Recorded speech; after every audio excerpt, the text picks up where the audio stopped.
உலகத்தில் எது எதுக்கும் ஆராய்ச்சி கூடங்கள் இருக்குதுல்ல, அது மாதிரி தூக்கத்தை பற்றி ஆராய்ச்சி பண்ணுறதுக்கு ஒரு ஆராய்ச்சி கூடம் இருக்குது.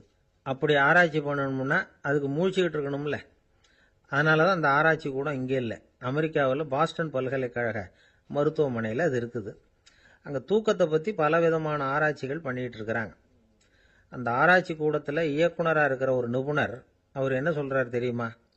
உங்களுக்கு தூக்கம் வரலையா, நீங்கள் நல்லா தூங்குறதுக்கு தாராளமாக சில யோசனைகளை என்னால் சொல்ல முடியும் அப்படிங்கிறார். யோசனை தானே, காசா பணமாக கேட்டு வச்சுக்கலாமே. உணவு, மனநிலை, தூங்கும் இடத்தோட சூழ்நிலை, படுக்கைக்கு செல்றப்போ உள்ள பழக்க வழக்கங்கள், இது காரணமாக ஒருத்தருக்கு தூக்கம் வராமல் போகலாம். தூக்கம் வராததுக்கு இதுதான் காரணம்னா அதையெல்லாம் சுலபமாக கட்டுப்படுத்தலாங்கிறார் அவர். தூக்கத்தை வரவழைக்கக்கூடிய ஒரு நல்ல மருந்து உடற்பயிற்சி. ஆனால் ஒன்று, படுக்க போகிற நேரத்தில் இது மாதிரி உடற்பயிற்சிகள் எல்லாம் செய்யக்கூடாது. கொஞ்சம் முன்னாடி பகல்லையே இந்த பயிற்சிகளை செய்கிறது நல்லது. தூக்கம் வராமல் அவதிப்படுறவங்க பிற்பகல் நேரங்களில் காஃபி, டீ இது மாதிரி பானங்களை சாப்பிடக்கூடாது. மது அருந்துறது கூட தூக்கத்தை பாதிக்கும். வெது வெதுப்பான நீரில் குளிக்கிறது, தியானத்தில் ஈடுபடுறது, ஓய்வாக இருக்கிறது, படுக்கிறது, அதாவது படுக்கிறதுக்கு முன்னாடி ஒரு குவளை பால் சாப்பிட்றது, இதெல்லாம் தூக்கத்தை வரவழைக்கிறது ரொம்ப உதவியாக இருக்கும். இன்னொரு விஷயம் என்னென்னா, தூங்கி ஆகணுமேங்கிற கவலை வேண்டியதில்லை. அப்படி நினச்சி கவலைப்படுறதை விட்டுடணும். தூக்கம் வரலையா, உடனே படுக்கையை விட்டு எழுந்திருக்க வேண்டியது. வெளியில் வாங்க, வேறு ஏதாவது வேலையில் ஈடுபடுங்க, கொஞ்சம் நேரம் உலாவுங்க, அல்லது ஏதாவது ஒரு புஸ்தகத்தை எடுத்து படிங்க. களைப்பு ஏற்பட்டால் மறுபடியும் படுக்கைக்கு போங்க. தூக்கம் தானே வந்துடும். ஒரு விஷயத்தை மட்டும் நல்லா ஞாபகத்தில் வச்சுக்கணும். படுக்கைக்கு போகிறப்போ உங்கள் மற்ற எல்லா பிரச்சனைகளையும் மறந்துடணும். அது எப்படி சார் முடியும்? அந்த நேரம் தானே எல்லா பிரச்சனையும் வரிசையாக ஞாபகத்துக்கு வருது அப்படின்னு நாம் நினைக்கலாம். ஆனால் பழக்கத்தில் அதை நாம் மாற்றிக்க முடியும். கொஞ்சம் முயற்சி பண்ணணும், அவ்வளோதான். இது எல்லாமே ஆராய்ச்சி பண்ணி பார்த்துட்டு அந்த நிபுணர் சொல்கிற கருத்து தான். இன்னொரு விஷயம் அவர் சொல்கிறார். அது என்னென்னா, உடல் கோளாறு காரணமாக தூக்கம் வராமல் அவதிப்படுறவங்களுக்கெல்லாம் இந்த யோசனைகள் சரியாக வராது அப்படிங்கிறார். அதுக்கெல்லாம் மருத்துவ சிகிச்சை கொடுத்து தான் சரி பண்ணணும். சில பேருக்கு நடு ராத்திரியில் மூச்சு திணறல் ஏற்பட்டு தூக்கம் வராமல் போயிடும். ஊரெல்லாம் தூங்குறப்ப தான் மட்டும் தூங்காமல் மூழ்கிட்டு இருக்கிறது, ஊரெல்லாம் மூழ்கிட்டு இருக்கிறப்போ தான் மட்டும் தூங்குறது, இது மாதிரி கோளாறுகளால் சில பேர் பாதிக்கப்படலாம். காலு தசை முறுக்கிக்கிறதுனால சில பேருக்கு அடிக்கடி விழிப்பு வரலாம். மன அழற்சி காரணமாக சில பேருக்கு தூக்கம் வராது. இது மாதிரி கோளாறுகளுக்கெல்லாம் அதுக்கு தகுந்த மாதிரி சிகிச்சை கொடுத்து தான் சரி பண்ண வேண்டியிருக்கும். எந்த கோளாறும் இல்லாமல் தூக்கம் வரலைன்னா ஆரம்பத்தில் சொன்ன முறைகளை கடைப்பிடிச்சு பார்க்கலாம். தூக்கம் வந்ததுன்னா யோசனை சொன்ன அந்த நிபுணருக்கு நன்றி சொல்லலாம். ஒருத்தர், ஏன் சார் பஸ்ஸில் தூங்குறது கெட்ட பழக்கமானு கேட்டார். இல்லையே, நான் கூட பஸ்ஸில் போகிறப்ப தூங்கிட்டு தானே போவேன் அப்படின்னார் இன்னொருத்தர். அப்புறம் ஏன் என்ன டிரைவர் வேலை வேணாம்னு வீட்டுக்கு அனுப்பி வச்சுட்டாங்க அப்படின்னாராம் அவர். ஒரு வயசான அம்மா தெரு வழியாக போயிட்டு இருந்தாங்க. அவங்க கையில் என்னத்தையோ வச்சுக்கிட்டு அதை அடிக்கடி பார்த்துக்கிட்டே இருந்தாங்க. ஒருத்தன் மெதுவாக அவங்கக்கிட்ட போய் கையில் இருக்கிறது என்ன அப்படின்னு எட்டி பார்த்தா அவங்க கையில் 4 பல் இருந்துதான். இவன் ஆச்சரியமாக அந்த அம்மாவை பார்த்தான். ஏம்மா, உனக்கு என்ன பைத்தியமா, ஏது இந்த பல்லு, இதை என்னத்துக்காக கையில் வச்சுக்கிட்டு அலைஞ்சிக்கிட்டு இருக்கிற அப்படின்னு கேட்டிருக்கான்.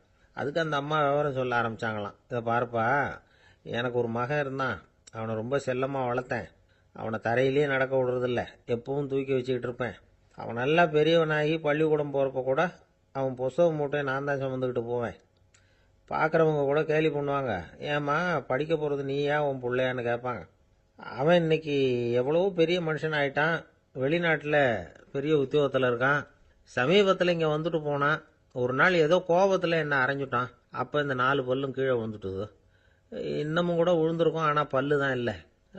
என் புள்ள அரைஞ்சதுனால விழுந்த பல்லு இல்லையா அது, அதனால் இதை எப்பவும் என் கையிலேயே வச்சுக்கிட்டு ஆசையோடு பார்த்துக்கிட்டு இருக்கிறேன்.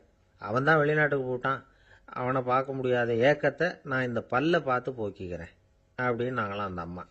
இந்த கதை எதுக்காகன்னா, தாய் அன்பு அப்படிங்கிறது எப்படிப்பட்டதுங்கிறத புரிஞ்சுக்கிறதுக்காக. கல்யாணம் ஆனதுக்கு அப்புறம் தாயை மறந்து விடுறவங்க எத்தனை பேர் இந்த உலகத்தில்? அவங்க காதில் விழணுங்கிறதுக்காக தான் இந்த தகவல். ஆனால் ஒரு விஷயம் மட்டும் நல்லா புரிஞ்சுக்கணும், தாயை மதிக்க தெரிஞ்சவங்க தான் இன்றைக்கி வாழ்க்கையில் எல்லா விதத்துலேயும் முன்னுக்கு வந்திருக்கிறாங்க. வேணும்னா விசாரித்து பார்த்துக்குங்க. இன்னொரு அம்மா இருந்தாங்க.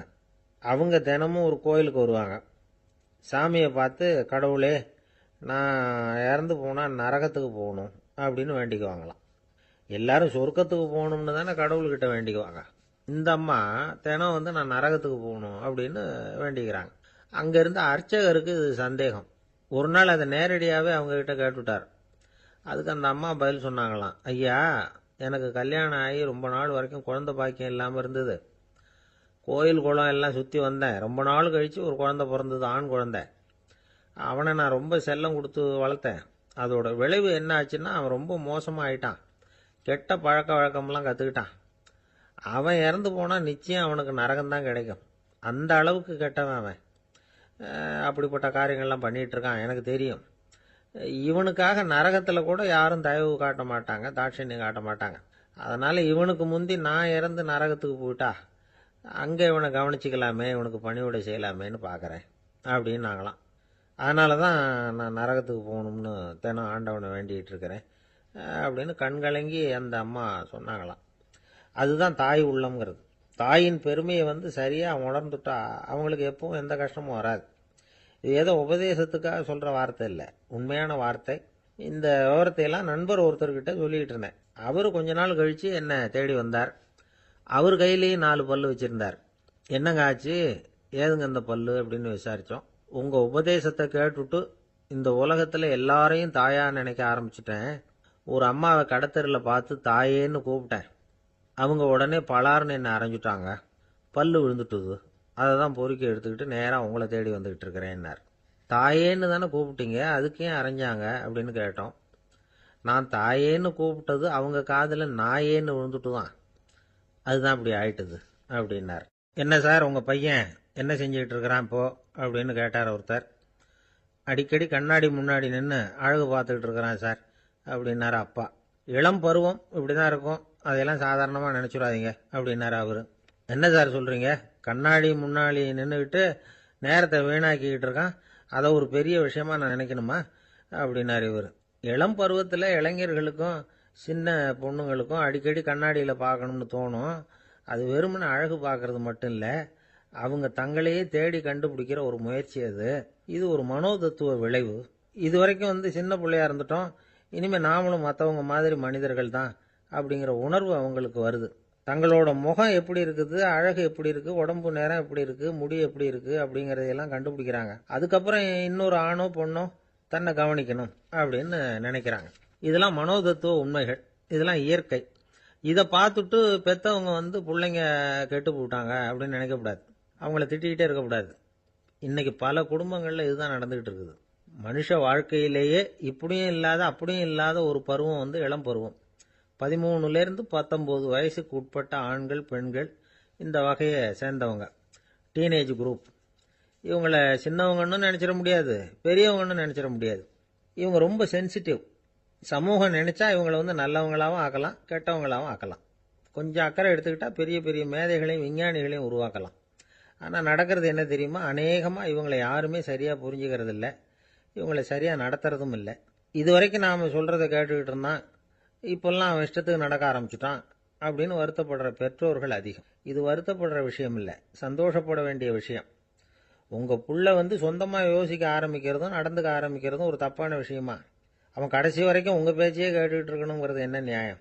இன்னைக்கு இளைஞர்களை பெரியவங்க தப்பாக புரிஞ்சுக்கிட்டு தவறாக நடத்துறதுனால தான் அவங்களுக்கு வெறுப்பு, எரிச்சல், மனக்கசப்பு எல்லாம் உண்டாகுது. பெற்றவங்க சரியாக மதிக்கிறது இல்லை அப்படிங்கிற ஒரே காரணத்தினாலேயே வீணா போகிற பிள்ளைங்க இன்னைக்கு அதிகம். சரி, பெற்றவங்களுக்கு இன்னைக்கு என்னதான் புத்தி சொல்ல வர்றீங்க அப்படின்னு கேட்குறீங்களா? நாம எதையும் சொல்ல வரல, ஆனால் அது சம்பந்தமான சில நிபுணர்கள் சொல்லியிருக்கிறத உங்கள் காதில் போட்டு வைக்கலாம். அது என்னன்னா, பிள்ளைங்க கிட்ட அன்பு செலுத்துங்க. குழந்தையா இருந்தப்போ எவ்வளவு பாசமாக இருந்தீங்க, வளர வளர அதை ஏன் குறைச்சிக்கிறீங்க? பெற்றவங்களின் அன்பான வார்த்தைகளுக்கு ஏங்குறவங்க தான் இன்றைய இளைஞர்கள். அவங்க எதை சொன்னாலும் அதை அக்கறையாக காது கொடுத்து கேளுங்க, அலட்சியப்படுத்தாதீங்க. அவங்க விரும்புறது உங்ககிட்ட இருந்து ஒரு மதிப்பு, மரியாதை, அங்கீகாரம், இவ்வளவுதான். அவங்க அவங்களாவே முடிவுகள் எடுக்கட்டும், அதுக்கு நீங்கள் உதவியாக இருங்க, அது போதும். மற்றவங்க முன்னாடி, முக்கியமாக அவங்க நண்பர்கள் முன்னாடி அவங்கள பற்றி மட்டமாக பேசாதீங்க. அவங்கக்கிட்ட பொய் சொல்லக்கூடாது. நீங்கள் சொன்னது பொய்ன்னு தெரிஞ்சு போச்சுன்னா உங்கள் பேரில் அவங்களுக்கு இருக்கிற மதிப்பு போயிடும், நம்பிக்கை போயிடும். அவங்களுக்கு முன்னாடி நீங்கள் சண்டை போடக்கூடாது. உங்கள் பிள்ளைய எப்பவும் இன்னொரு பிள்ளையோட ஒப்பிட்டு பேசுகிற வேலையே வேணாம். கூட பிறந்த மற்றவங்களோட கூட ஒப்பிடக்கூடாது. இப்படி செஞ்சால் அவன் உங்ககிட்டையும் பிரியமாக இருக்க மாட்டான், அவங்ககிட்டையும் பிரியமாக இருக்க மாட்டான். புள்ள எங்கே போகிறான், என்ன பண்ணுறான் அப்படின்னுலாம் துப்பறிஞ்சிக்கிட்டு இருக்கக்கூடாது. இளைஞர்கள் வந்து தனிமையை விரும்புகிறவங்க. அவங்கள வந்து பெட்டியில் வச்சு மூடி பாதுகாக்கணும்னு நினைக்கக்கூடாது. அவங்கள எப்படி பாதுகாக்கிறது அப்படிங்கிறது அவங்களுக்கே தெரியும். உங்கள் புள்ள எப்படி நடந்துக்கணும்னு நீங்கள் எதிர்பார்க்குறீங்களோ அது மாதிரி நீங்கள் நடந்து காட்டுங்க, அது போதும். ஒரு வீட்டில் அப்பாவும் அம்மாவும் பேசிக்கிட்டு இருக்கிறாங்க. என்னங்க, நம்ம பொண்ணு பெரியவளாயிட்டா, அடிக்கடி கண்ணாடி முன்னாடி போய் நின்றுக்கிட்டு இருக்கிறா, சீக்கிரமா ஒரு பையனை பார்த்து கல்யாணத்தை முடிக்காம இப்படி மசன்னு கல்லு மாதிரி உட்காந்துருக்குறீங்களே அப்படின்னு சத்தம் போட்டாங்க. அந்த அம்மா, அவசரப்படாத, பார்க்கறதுக்கு கண்ணுக்கு அழகா லட்சணமா புத்திசாலியா ஒரு பையன் கிடைக்க வேணாமா, அதுதான் பார்த்துக்கிட்டு இருக்கிறேன் அப்படின்னாரு அப்பா. இதுக்கு அந்த அம்மா சொல்றாங்க, எங்க அப்பா இப்படியெல்லாம் நினைச்சுக்கிட்டு இருந்திருந்தா எனக்கு கல்யாணமே ஆயிருக்காது தெரியுமா அப்படின்னாங்களாம். திபேத் நாட்டில் புத்த மடாலயங்கள் நிறைய உண்டு. அதுக்கு ஒரு தலைமையகமும் உண்டு. அது வந்து இந்த திபேத் தலைநகரம் லாசாவில் இருக்குது. ரொம்ப காலத்துக்கு அப்பால் அதை பற்றியெல்லாம் நிறைய விவரங்கள் எழுதி வச்சிருக்கிறாங்க. அது இப்போவும் நமக்கு கிடைக்குது. அதாவது ரொம்ப தூரத்துக்கு அந்தாண்ட மலைகளுக்கு நடுவில் ஒரு கிளை மடாலயம். அந்த மடத்தின் தலைவருக்கு வயசாயிட்டு தான். அதனால் தலைமை பொறுப்பை வந்து வேற ஒருத்தர்கிட்ட ஒப்படைக்கலாம் அப்படின்னு முடிவு பண்ணாராம். உடனே ஒரு லாமாவை கூப்பிட்டார். அவர் மூலமாக தலைமை மடாலயத்துக்கு செய்தி அனுப்புனார், பொருத்தமான வாரிசு ஒருத்தரை அனுப்பி வைக்கும்படியாக. அந்த வாலிப லாமா புறப்பட்டார். காடு மேடெல்லாம் நடந்து போகிறார். ரொம்ப நாள் கழித்து தலைமை பீடத்தை அடைஞ்சார். தலைமை குருக்கிட்ட விவரத்தை சொன்னார். தகுதியான ஒருத்தரை அனுப்பி வச்சா அழைச்சிட்டு போகிறேன் அப்படின்னார். சரி, நாளைக்கு காலையில் நீங்கள் அவங்க எல்லாரையும் அழைச்சிட்டு போகலாம்னார் அவர். அவங்க எல்லாரையுமா? அங்கே தேவைப்படுறது ஒருத்தர் தானே அப்படின்னார் இவர். ஆமான்னார். அப்புறம் ஏன் எல்லாரையும் அழைச்சிட்டு போக சொல்கிறீங்கன்னார். அது இப்போ உனக்கு புரியாது. நான் ஒரு 100 பிக்குகளை அனுப்புகிறேன், அதாவது பிட்சுகளை. அவ்வளவு பேரையும் அங்கே வச்சு சமாளிக்க முடியாது அப்படின்னாரு இவர். இருந்தாலும் இப்போ அந்த தலைமை குரு என்ன சொன்னார்னா, அதை பற்றி கவலைப்படாத, நான் வந்து 100 பேரை அனுப்புகிறேன். அதில் 99 பேர் வழியிலேயே காணாமல் போடுவாங்க, ஒருத்தன் மட்டும்தான் வருவான். அவனும் அங்கே வந்து சேர்ந்துட்டான்னா நீ ரொம்ப கொடுத்து வச்சவன் அப்படின்னார். இவருக்கு ஒன்றும் புரியல. இருந்தாலும் மறுநாள் அந்த வாலிப லாமா 100 பேரை அழைச்சிக்கிட்டு புறப்பட்டார். போகிற வழியிலேயே பல பேர் அங்கங்கே பிச்சுக்கிட்டு போட்டாங்க. அவர் சொன்னது மாதிரியே வழியில் அவங்க ஊர்கள் இருந்தது தான் காரணம். அப்பா அம்மாவை பார்த்துட்டு வரேன் அப்படின்னு கொஞ்சம் பேர் போனாங்க. சொந்த பந்தத்தை பார்த்துட்டு வரேன் அப்படின்னு கொஞ்சம் பேர். ஒரு வாரம் ஆச்சு. இப்போ மிஞ்சினது 10 பேர் தான். வழியில் ஒரு நகரம். அங்கே சில பிட்சுக்கள் வந்து சந்தித்தாங்க. எங்கள் மடத்து தலைவர் இறந்துட்டார், உங்களில் யாராவது ஒருத்தர் எங்களுக்கு தலைவராக முடியுமா அப்படின்னு கேட்டாங்க. 10 பேரும் தயார். அதில் ஒருத்தரை அழைச்சிக்கிட்டு அவங்க போயிட்டாங்க. இன்னொரு ஊரில் சில பேர் வந்தாங்க, வழி மறிச்சாங்க. நில்லுங்க, எங்கள் மன்னர் மகளுக்கு திருமணம், அதை நடத்தி வைக்க 3 லாமாக்கள் தேவை அப்படின்னாங்க. இப்படி கொஞ்சம் கொஞ்சமாக எல்லாரும் காலி. கடைசியில் 2 பேரும் மிஞ்சினாங்க. அங்கே ஒரு இளம்பெண் எதிரில் வந்தா. எங்கள் அப்பா வேட்டைக்கு போயிருக்கிறாரு, இன்னும் திரும்பி வரல, வீட்டில் வேறு யாரும் இல்லை, தனியாக இருக்க பயமாக இருக்குது, யாராவது ஒருத்தர் எனக்கு துணையாக இருக்கணும் அப்படின்னு கேட்டுக்கிட்டா. எங்கள் 2 பேரில் நீயே ஒருத்தரை தேர்ந்தெடுத்துக்கோ, இல்லைன்னா எங்களுக்குள்ளே சண்டை வந்துடும் அப்படின்னாங்க. இப்போ மிஞ்சினவர் ஒருத்தர். அவருக்கும் ஒரு சோதனை வந்தது. ஒரு தர்க்கவாதி எதிரில் வந்தான். உன்னோட வாதம் பண்ணணும்னா. இவனோட வாதம் பண்ணுறேன், அது முடிய ரொம்ப காலம் ஆகலாம், தர்க்கத்தில் நான் ஜெயிச்சா அங்கே வரேன், இல்லைன்னா இவருடைய சீடனை ஆயிடுவேன் அப்படின்னார் அவர்.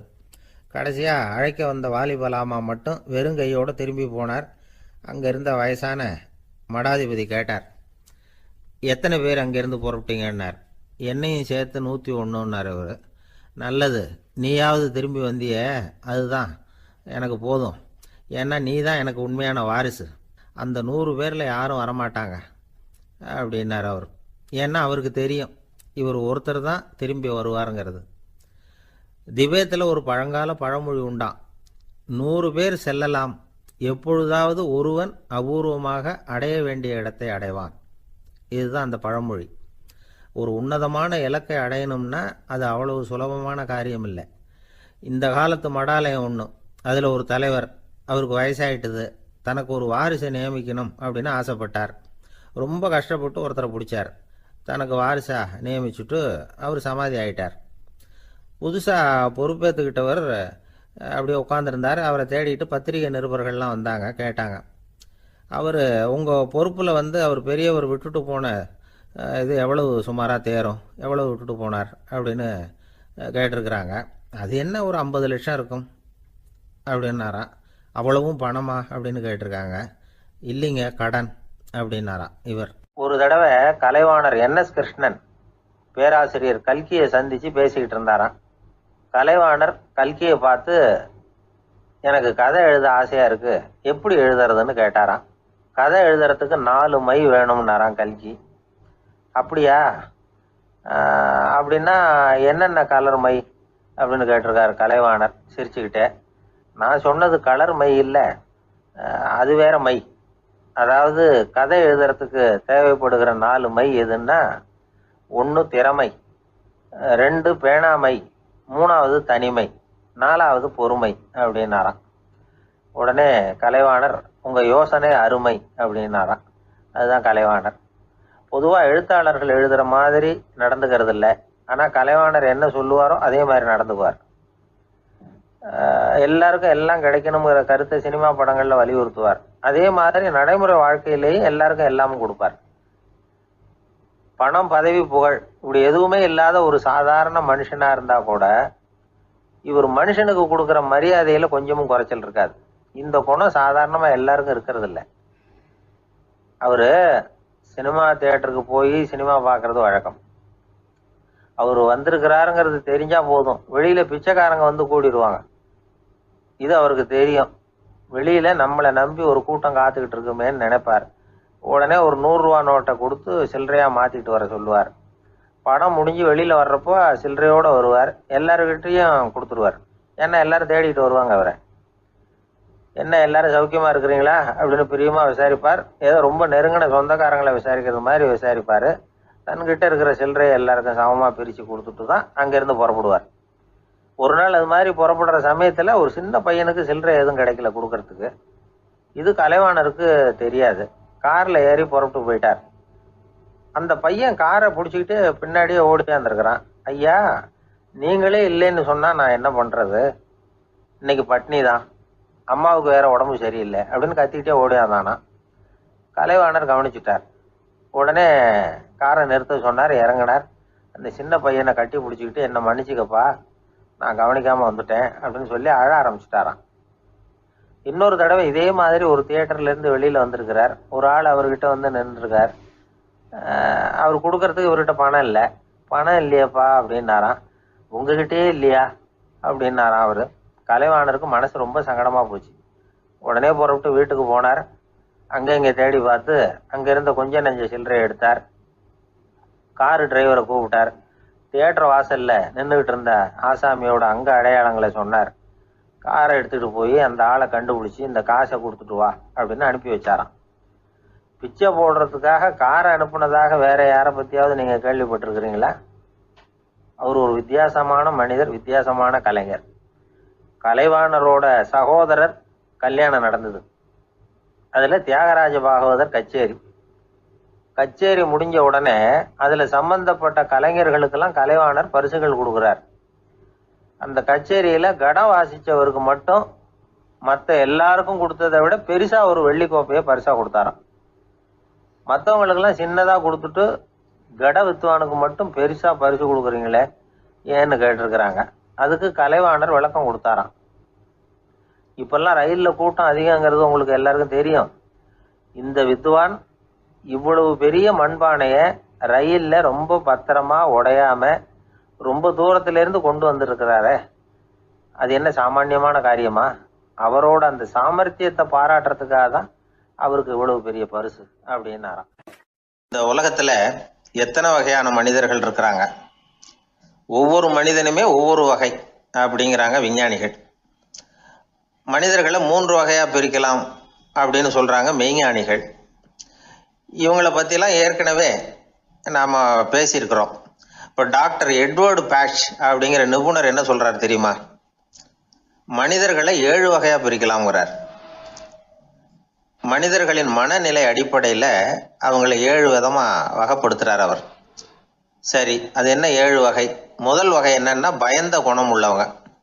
சார் ரொம்ப பயந்த சுபாவம், வீட்டில் கூட வாயே திறக்க மாட்டார், சாப்பிட போறப்ப மட்டும்தான் கொஞ்சம் வாயை திறப்பார், அப்புறம் மூடிக்குவார் அப்படின்னு சில பேரை பத்தி நாம பேசிக்கிறது உண்டு. இவங்கெல்லாம் இந்த வகை, அதாவது பயந்த குணம் உள்ளவர்கள் அப்படிங்கிற முதல் வகை. சரி, ரெண்டாவது வகை என்னன்னா சஞ்சலப்படுகிறவர்கள், எதுக்கு எடுத்தாலும் கலக்கம் குழப்பம், இப்படியே காலம் தள்ளிட்டு இருப்பாங்க. பல பேர் பார்த்துருப்பீங்க. அவங்கெல்லாம் இந்த வகை. மூணாவது வகை என்னன்னா யதார்த்த உலகை மறந்து கற்பனை உலகத்திலேயே மிதக்கிறவங்க, இளைஞர்கள் கவிஞர்கள், இப்படி பல பேர் இருக்கிறாங்க. எப்ப பார்த்தாலும் கற்பனை உலகத்திலேயே மிதந்துகிட்டு இருப்பாங்க. கிட்டத்துல போய் என்னங்க ஒரு மாதிரியா இருக்கிறீங்க அப்படின்னு கேட்டு பாருங்க, அவங்களெல்லாம் ஏதோ ஒரு அற்ப புழுவை பார்க்கறது மாதிரி அவங்கள பார்ப்பாங்க. அதுவும் அந்த வானத்து நிலாவை பாருங்கள், அது என்னை வா வான்னு கூப்பிடுது, எனக்கு சீக்கிரத்துல ஒரு நாள் சிறகுகள் முளைக்கும், சிறகடித்து வானத்துல பறந்து போவேன், அந்த செல்ல நிலாவை கொஞ்சிவிட்டு வருவேன், இப்படிலாம் பேசிக்கிட்டு இருப்பாங்க. கொஞ்சிறது அப்புறம் இருக்கட்டும், இப்ப கஞ்சிக்கு வழியே பாருப்பா அப்படின்னா அதை காதுல வாங்க மாட்டாங்க. நாம ஏதோ இந்த உலகத்தை அனுபவிக்க தெரியாதவர்கள் மாதிரி நம்மளை அவங்க கவனிப்பாங்க. இப்படி ஒரு ரகம். நாலாவது வகை மனிதர்கள் எப்படின்னா, இவங்க தனிமை உணர்வு மிக்கவர்கள். இவங்க மற்றவங்களோட இயல்பா நெருங்கி பழகிறதில்ல, தான் உண்டு தன்னுடைய வேலை உண்டுன்னு இருந்துட்டு போறவங்க. அடுத்த வீட்டில் இருக்கிறவர் யார் அப்படின்னு கேட்டா கூட அடுத்த வீடுன்னு ஒன்று இருக்கா அப்படிங்கிறது மாதிரி நம்ம முகத்தை பார்ப்பாங்க. அவங்க கிட்ட மேற்கொண்டு நாம என்னத்தை பேச முடியும்? இப்படி ஒரு வகை. ஐந்தாவது வகை மனிதர்கள் எப்படின்னா, இவங்க மற்றவங்க செல்வாக்குக்கு உட்பட மறுப்பவர்கள். அடுத்தவங்களோட செல்வாக்குக்கு இவங்க ஆட்படுறதில்ல. நான் யார் தெரியுமான்னு கேட்டா அதை தெரிஞ்சுட்டு எனக்கு என்ன ஆக போதும்பாங்க. இவங்கெல்லாம் அந்த ரகம். ஆறாவது வகை மனிதர்கள் எப்பவும் எதுலேயும் பற்றில்லாம இருக்கிறவங்க. இது ஒரு துறவு மனப்பான்மை. இயல்பாவே சில பேர் இப்படி உண்டு, அவங்களுக்கு எதுலேயும் ஒரு ஈடுபாடு இருக்காது. அப்படிப்பட்டவங்கெல்லாம் ஆறாவது வகை. ஏழாவது வகை மனிதர்கள் மற்றவங்க கவலையை தன்னுடையதா ஆக்கிக்கிட்டு கவலைப்படுறவங்க. இவங்கெல்லாம் மகாத்மாக்கள். தாம் வேறு அடுத்தவங்க வேறு அப்படிங்கிற எண்ணம் இவங்களுக்கு வர்றதில்லை. அதனால அடுத்தவங்களுக்கு ஒரு துன்பம் வந்ததுன்னா இவங்களால சும்மா இருக்க முடியறதில்லை. ஆக கூடி இப்படி 7 விதமான மனிதர்களை அடையாளம் காட்டுறார் அந்த நிபுணர். இதுல நாம எந்த வகையில வர்றோம் அப்படிங்கிறத நாம தான் அடையாளம் கண்டுபிடிக்கணும். எனக்கு தெரிஞ்ச ஒரு மனிதர் உண்டு. அவர் ஒரு வித்தியாசமான வகை. எதையும் நடைமுறை சாத்தியமா சிந்திக்கிறவர். எப்பவும் அடுத்தவங்களும் நல்லா இருக்கணும், நாமும் நல்லா இருக்கணும் அப்படின்னு ஆசைப்படுறவர். அவருக்கு ஒரு சமயம் திடீர்னு உடம்பு சுகம் இல்லாம போயிட்டுது. டாக்டர் கிட்ட போனார், பணம் கொடுத்தார், வைத்தியம் பார்த்துக்கிட்டார். அவர் எழுதி கொடுத்த மருந்து சீட்டை வாங்கினார். ஒரு மருந்து கடைக்கு போனார், பணம் கொடுத்தார், மருந்து வாங்கினார். அதை எடுத்துட்டு வீட்டுக்கு வந்தார். அதுக்கப்புறம் அந்த மருந்து அவர் சாப்பிடணும்ல, சாப்பிடவே இல்லை, அப்படியே சும்மா வச்சுட்டார். அவரை பார்த்து கேட்டேன், ஏன் சார் இப்படி பண்றீங்க, வீண் செலவு தானே இது, நீங்க ஏன் டாக்டர்கிட்ட போய் பணம் செலவு பண்ணுனீங்கன்னு கேட்டேன். அவர் சொன்னாரு, டாக்டர் வாழணும் இல்லையா, அதனாலதான் அப்படின்னார். சரி, அப்புறம் ஏன் மருந்து வாங்கினீங்க அப்படின்னு கேட்டேன். மருந்து கடைக்காரர் வாழணும் இல்லையா, அதனாலதான் அப்படின்னார். சரி, அப்புறம் ஏன் வாங்கின மருந்து சாப்பிடாம வச்சுட்டீங்க அப்படின்னதுக்கு, நான் வாழணும் இல்லையா அதனாலதான் அப்படின்னார். இவர் வாழ்க்கையை புரிஞ்சுக்கிட்டவர். இப்படி வாழ்க்கையை புரிந்து கொண்டு வாழ தெரிஞ்சுக்கணும். எந்த வகை மனிதர் நாம் அப்படிங்கிறத புரிஞ்சுக்கிட்டு வாழ்ந்தோம்னா வாழ்க்கையில வெற்றி நிச்சயம். ஒரு நாள் காலை நேரம் ஒரு குரு படுக்கையை விட்டு எழுந்திருக்கிறார். உடனே சீடர்களை பார்த்து எல்லாரும் இப்படி வாங்கங்கிறார். எல்லாரும் வர்றாங்க வேகமாக. என்னங்க வேணும் உங்களுக்கு அப்படிங்கிற மாதிரி எல்லாரும் குருவை பார்த்தாங்க பயபக்தியோட. குரு அந்த சீடர்களை பார்த்து, இதை பாருங்க, இப்போ நான் ஒரு சிக்கலான விவகாரத்தில் மாட்டிக்கிட்டு இருக்கிறேன், அதை நீங்கள் தீர்த்து வச்சா நல்லதுன்னார். சீடர்களுக்கு ஒன்றும் புரியல. என்ன இது, இவர் இப்படி சொல்கிறாரு, நமக்குள்ள எல்லா விவகாரங்களையும் தீர்த்து வைக்கிறவர் நம்ம குருநாதர், அவருடைய விவகாரத்தை நாம தீர்த்து வைக்கிறதா, ஆச்சரியமாக இருக்குதே, குருநாதருக்கே சிக்கலா அப்படின்னு யோசனை பண்ண ஆரம்பித்தாங்க. இருந்தாலும் ரொம்ப பணிவாக கேட்டாங்க, சுவாமி உங்களுக்கே சிக்கலா, இந்த உலகத்து சிக்கல்களுக்கும் சிரமங்களுக்கும் அப்பாற்பட்டவர் அல்லவா தாங்கள், அப்படிப்பட்ட உங்களுக்கு சிக்கல்னா அது எப்படி அப்படின்னாங்க. எனக்கு ஏற்பட்டிருக்கிற சிக்கல் அவ்வளவு பெருசு, ரொம்ப பெரிய விவகாரம் அது அப்படின்னார் குரு. கொஞ்சம் விவரமாக சொல்லுங்க அப்படின்னாங்க இவங்க. இப்போ அந்த குரு விவரத்தை சொன்னார். அதாவது நேற்று ராத்திரி நான் ஒரு கனவு கண்டேன். அந்த கனவுல நான் ஒரு பட்டாம்பூச்சியாக மாறிட்டேன். அப்படி மாறி ஒவ்வொரு மலராக பறந்து போய் உட்காந்து தேன் சாப்பிட்டேன் அப்படின்னார். சீடர்கள் இதை கேட்டதும் ரொம்ப திகைச்சு போயிட்டாங்க. என்ன இது, இது ஒரு பெரிய பிரச்சனையா? ஒரு சாதாரண கனவு கண்டதுக்காகவா இந்த காலை வேளையில் நம்மளையெல்லாம் குருநாதர் இவ்வளவு அவசரமாக கூப்பிட்டுருக்கார் அப்படின்னு நினச்சாங்க. இருந்தாலும் கேட்டாங்க, இதில் என்ன சிக்கல் சுவாமி? கனவுங்கிறது எல்லாருக்கும் வரத்தானே செய்யும் அப்படின்னார் ஒரு சீடர். சீடர்களே, பிரச்சனை அது இல்லை. நான் இன்னைக்கு காலையில் கண்ணு முழிச்சு பார்த்தப்போ நான் நானாக மறுபடியும் மாறிட்டேங்கிறத தெரிஞ்சுக்கிட்டேன். இதில் சிக்கல் என்னன்னா, இப்போ அந்த பட்டாம்பூச்சி தான் நானா ஆயிட்டதாக கனவு கண்டுகிட்டு இருக்கா அப்படிங்கிறது தான். ஒரு மனுஷன் பட்டாம்பூச்சி ஆகிறதாக கனவு காண முடியுங்கிறப்போ அந்த பட்டாம்பூச்சியும் மனுஷனாக ஆகிறதாக கனவு காண முடியும் இல்லையா? இப்போ எனக்கு யதார்த்த நிலை தெரியணும், எது நிஜம்னு தெரியணும். நேற்று ராத்திரி நான் கண்டது கனவா, அல்லது இது பட்டாம்பூச்சி கண்டுகிட்டு இருக்கிற கனவா? இதுதான் குரு கேட்ட கேள்வி. இதை கேட்டதும் சீடர்கள் ரொம்ப குழம்பி போயிட்டாங்க. சுவாமி, இது வரைக்கும் நாங்கள் தூங்குறப்ப பார்க்கறது கனவுன்னு, மூழ்கிட்டு இருக்கிறப்ப பார்க்கறது நனவுன்னு நம்பிக்கிட்டு இருக்கிறோம். இப்போ எங்களை ரொம்ப குழப்பிட்டீங்க, இதுக்கு பதில் சொல்ல எங்களுக்கு சக்தி இல்லை அப்படின்னு சொல்லிவிட்டாங்களாம். அதுக்கப்புறம் அந்த குரு சொன்னாராம், நினைவு தான் முக்கியமான அம்சம். முடிவு கட்டம்னா பகலின் நினைவுகளை விட இரவின் கனவுகளே ரொம்ப உண்மை. ஒருத்தன் தூங்க போனால் தூங்கிக்கிட்டே இருந்தால் அவன் காணும் கனவு பொய்ங்கிறத அவன் உணர மாட்டான். ஒவ்வொரு கனவும் காணும் பொழுது அது ரொம்ப உண்மையாக தான் தெரியுது. ஒரு கனவு கூட உண்மை இல்லைன்னு கனவுல தோன்றுவதே இல்லை அப்படின்னார் குரு. அகில வாழ்வு அத்தனையும் சொற்பனம் கண்டாய் அப்படிங்கிறார் தாயுமானவர். ஆகையினால நம்ம கனவுலேருந்து நாம் என்னைக்கு முழிச்சிக்க போகிறோம் அப்படிங்கிறது தான் ஒரு முக்கியமான கேள்வி. ஒருத்தர் வந்தார், காலில் கட்டோடு வந்தார். என்னங்க காலில் கட்டுன்னு? சார், நேற்று ராத்திரி தூக்கத்தில் எங்கள் வீட்டு கூரையில் ஏணியை சாத்தி வச்சு இறங்கினப்போ வழுக்கி விழுந்து காலை உடச்சிக்கிட்டேன்னார். உங்கள் வீட்டில் தான் ஏணியே கிடையாது சார் அப்படின்னு. உண்மைதான் சார், நான் கீழே விழுந்து முழிச்சுக்கிட்டதுக்கு அப்புறம் தானே ஏணி இல்லைங்கிறது எனக்கு ஞாபகம் வந்தது அப்படின்னார்.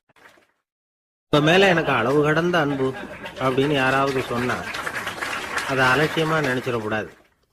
அது கொஞ்சம் சீரியஸான விஷயம். அளவுக்கு மிஞ்சினா எதுவுமே இடைஞ்சல் தானே. அன்பும் அப்படி தான். அன்பு அதிகமாக இருந்தால் அது எப்படி கெடுதல் பண்ணும் அப்படிங்கிற சந்தேகம் உங்களுக்கு வரலாம். தசரதன் கதை என்னாச்சு? கைகேயி மேலே வச்சு அளவு கடந்த அன்பு ராமன் காட்டுக்கு போறாப்புல ஆயிட்டுதுல்ல. தசரதன் எப்பேற்பட்ட அரசன்?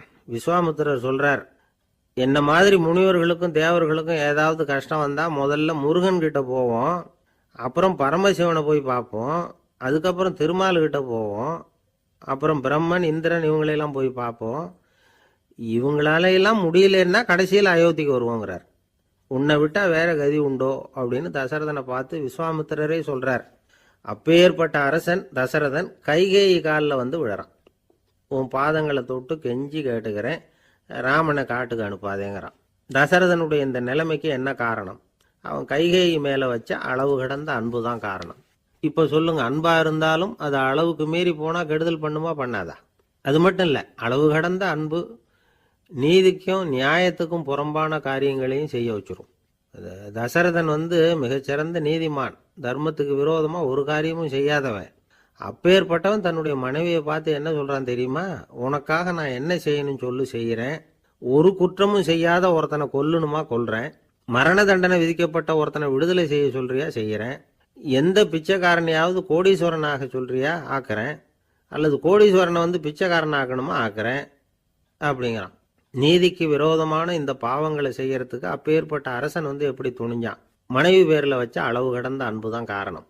திரிசூலம், வஜ்ராயுதம், வாள் இதுகளால் தாக்கப்பட்டா கூட அதையெல்லாம் கொஞ்சம் கூட லட்சியம் பண்ணாத ஒருத்தன் காமதேவனுடைய மலர் அம்புகள் தாக்குனா அதை அவனால் தாக்கு பிடிக்க முடியல, விழுந்துடுறான். காமதேவனுக்குள்ள மகிமையே அதுதாங்கிறார் துளசிதாசர்.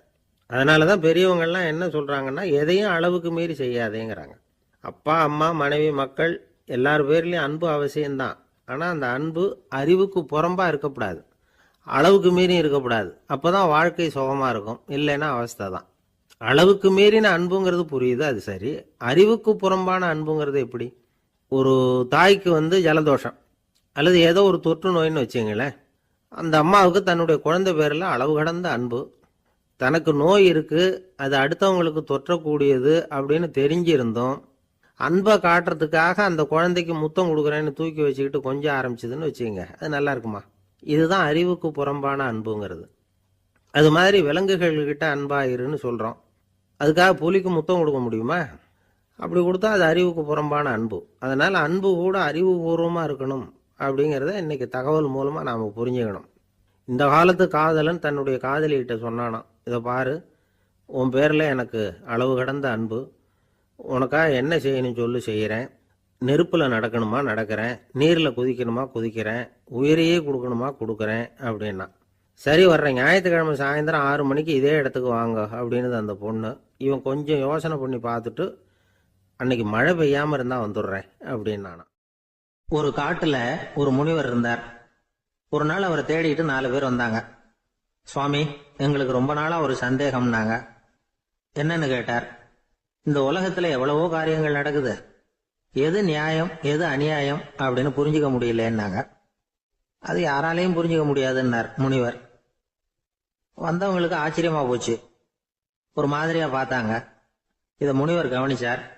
சரி, புறப்படுங்க என்னோடன்னார். எங்கன்னு கேட்டாங்க. இப்போ உங்க 4 பேரையும் ஒரு புஷ்பக விமானத்தில் அழைச்சிட்டு போறேன். இந்த உலகத்துல சர்வசாதாரணமா நடக்கக்கூடிய ஒரு காட்சியை உங்களுக்கு காட்ட போறேன். நீங்க பார்க்க போற அந்த காட்சி நியாயமா அநியாயமா அப்படிங்கிறத என்கிட்ட சொல்லணும்.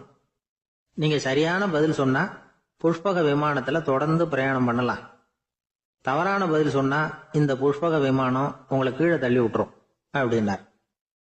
4 பேருக்கும் பயம்தான், இருந்தாலும் முனிவர் கூப்பிடுறாரு அப்படின்னு சொல்லி புறப்பட்டாங்க. அவங்க எல்லாரும் புறப்பட்டு ஒரு காட்டு வழியா போயிட்டு இருக்கிறாங்க புஷ்பக விமானத்துல. அங்க நடக்கிற ஒரு காட்சியை காட்டுறார் முனிவர். அதோ அங்க பாருங்கன்னார். அந்த விமானத்துல இருந்தபடியே எல்லாரும் கீழே குனிஞ்சு பாக்குறாங்க. அங்க ஒரு தாய் புலி அப்பதான் குட்டி போட்டிருக்கு. குட்டிகளை ஈன்ற உடனே பசிக்கு இறை தேடி அந்த பக்கமா வருது. அதே நேரம் ஒரு தாய் மான், அதுவும் அப்பதான் குட்டி போட்டிருக்கு. அதுவும் இதே மாதிரி குட்டிகளை ஈன்ற உடனே பசிக்கு இறை தேடி அந்த பக்கமா வருது. இப்ப அந்த புலி அந்த மானை அடிச்சு போட்டுடுது. அதுவும் சாப்பிடுது, குட்டிகளுக்கும் கொடுக்குது. இப்போ அந்த புலி குட்டிகள் முகத்துல மகிழ்ச்சி, தாயை இழந்த அந்த மான் குட்டிகள் முகத்துல துக்கம். இப்போ அந்த முனிவர் 4 பேர்கிட்டையும் கேட்கிறார், நீங்க இங்க பாத்தீங்களே, இதுல எது நியாயம் எது அநியாயம்? ஒவ்வொருத்தரா சொல்லுங்க. உங்க பதில் சரியில்லைன்னா இந்த விமானம் உங்களை கீழே தள்ளி விட்டுரும், சொல்லுங்க பார்க்கலாம்னார். முதல்ல ஒருத்தன் சொன்னான், அந்த புலி செஞ்சது சரிதாங்க, அது பசிக்கு அதுதான் ஆகாரம், தன்னுடைய பசிக்கு தானே இறை தேடிக்கிட்டுது, அதுல என்ன தப்பு, அவ்வளவுதான், அதனால புலி செஞ்சது நியாயம்தான் அப்படின்னா. அவ்வளவுதான், அந்த விமானம் அவனை அப்படியே கீழே தள்ளி விட்டுட்டுது. அதனால அவன் கொடுத்த பதில் சரியில்லை அப்படிங்கிறது புரிஞ்சு போச்சு. இப்ப 2வது ஆள் சொன்னான், புலி செஞ்சது பாவம், அந்த தாய்மான் என்ன தப்பு பண்ணிச்சு, இப்ப அந்த குட்டிகளுக்கு யாரு ஆதரவு, அதனால புலி செஞ்சது அநியாயம் அப்படின்னா. அவ்வளவுதான், அவனையும் கீழே தள்ளி விட்டுட்டுது அந்த விமானம். இந்த பதிலும் சரியில்லை அப்படின்னு ஆயிட்டுது. இப்ப 3வது ஆள் வந்தான். முதல்ல 2 பேர் கீழே விழுந்ததை பார்த்துக்கிட்டு இருந்தான். அதனால அவன் சொன்னான், ரெண்டுமே நியாயம்தாங்க, புலி இறை தேடினதும் இயற்கை, அதுக்கு மான் இறையானதும் இயற்கை, அதனால இதுல ஒன்றும் தப்பு இல்லைன்னா. அவ்வளவுதான், அவனையும் அந்த விமானம் கீழே பிடிச்சி தள்ளி விட்டுது. இப்ப 4வது ஆள் வந்தான். முனிவர் கேட்டார், நீயாவது சொல்லுப்பா, இந்த செயல்ல எது நியாயம்னார். அவன் தெளிவா பதில் சொன்னான். அதாவது என்ன சொன்னான்னா, எனக்கு தெரியல அப்படின்னா. அவனை விமானம் கீழே தள்ளல, சௌரியமா அழைச்சிட்டு போட்டுது. இவனும் பிரயாணம் சௌக்கியமா பண்ணானா. ஆக இதுதான் சரியான பதிலுங்கிறத முனிவர் உணர்த்தினார். இந்த கதையிலிருந்து நாம புரிஞ்சுக்க வேண்டியது என்னன்னா, இந்த உலகத்துல எவ்வளவோ காரியங்கள் நடக்குது, அதெல்லாம் ஏன் அப்படி நடக்குதுங்கிறதுக்கு எப்பேற்பட்ட பண்டிதராலும் பதில் சொல்ல முடியாது. தெரியாததை தெரியாதுன்னு ஒத்துக்கிட்டா வாழ்க்கை பிரயாணம் சுகமா இருக்கும். அதனால தேவையில்லாத விஷயங்களை புரிஞ்சுக்கிறதுக்கு நேரத்தை செலவு பண்ணிட்டு இருக்க கூடாது, வாழ்க்கையை குழப்பிக்க கூடாது. வாழ்க்கைக்கு தேவையானது என்னவோ அதை மட்டும் புரிஞ்சுக்கிட்டா போதும். இந்த காலத்து ஆள் ஒருத்தன் ஒரு பெரியவரை தேடி வந்தான். ஐயா, ஒரு சந்தேகம்னா. என்ன உன்னுடைய சந்தேகம்னார். பகுத்தறிவுன்னா என்ன, விதின்னா என்ன அப்படின்னு கேட்டான். இதுக்கு அவரு, இப்போ உன்னுடைய வலது காலை தூக்குன்னார். தூக்கணும். சரி, இப்போ உன்னுடைய வலது காலை கீழே இறக்காம உன்னுடைய இடது காலையும் தூக்குன்னார். தூக்கினான், பொத்துன்னு கீழே விழுந்துட்டான். பெரியவர் சொன்னார், உன்னால ஒரு காலை தூக்க முடிஞ்சுது, அதுதான் பகுத்தறிவு. 2 கால்களையும் ஒரே சமயத்துல தூக்குனா அடிபடும், அப்படிங்கிறது தான் விதி அப்படின்னு விளக்கம் கொடுத்தார். இவன் தன்னுடைய விதியை நொந்துகிட்டே இடுப்பை பிடிச்சுக்கிட்டு அங்கிருந்து நடந்து போயிட்டான். ஜப்பான்ல உள்ள ஒரு புத்த விகாரை, அங்க ஒரு வயசான பௌத்த குரு தங்கியிருக்கிறார். ஒரு நாள் ராத்திரி கடுமையான குளிர், அவரால் தாங்க முடியல. பார்த்தார், மரத்துல செஞ்ச புத்த சிற்பங்கள் அங்க நிறைய இருந்தது.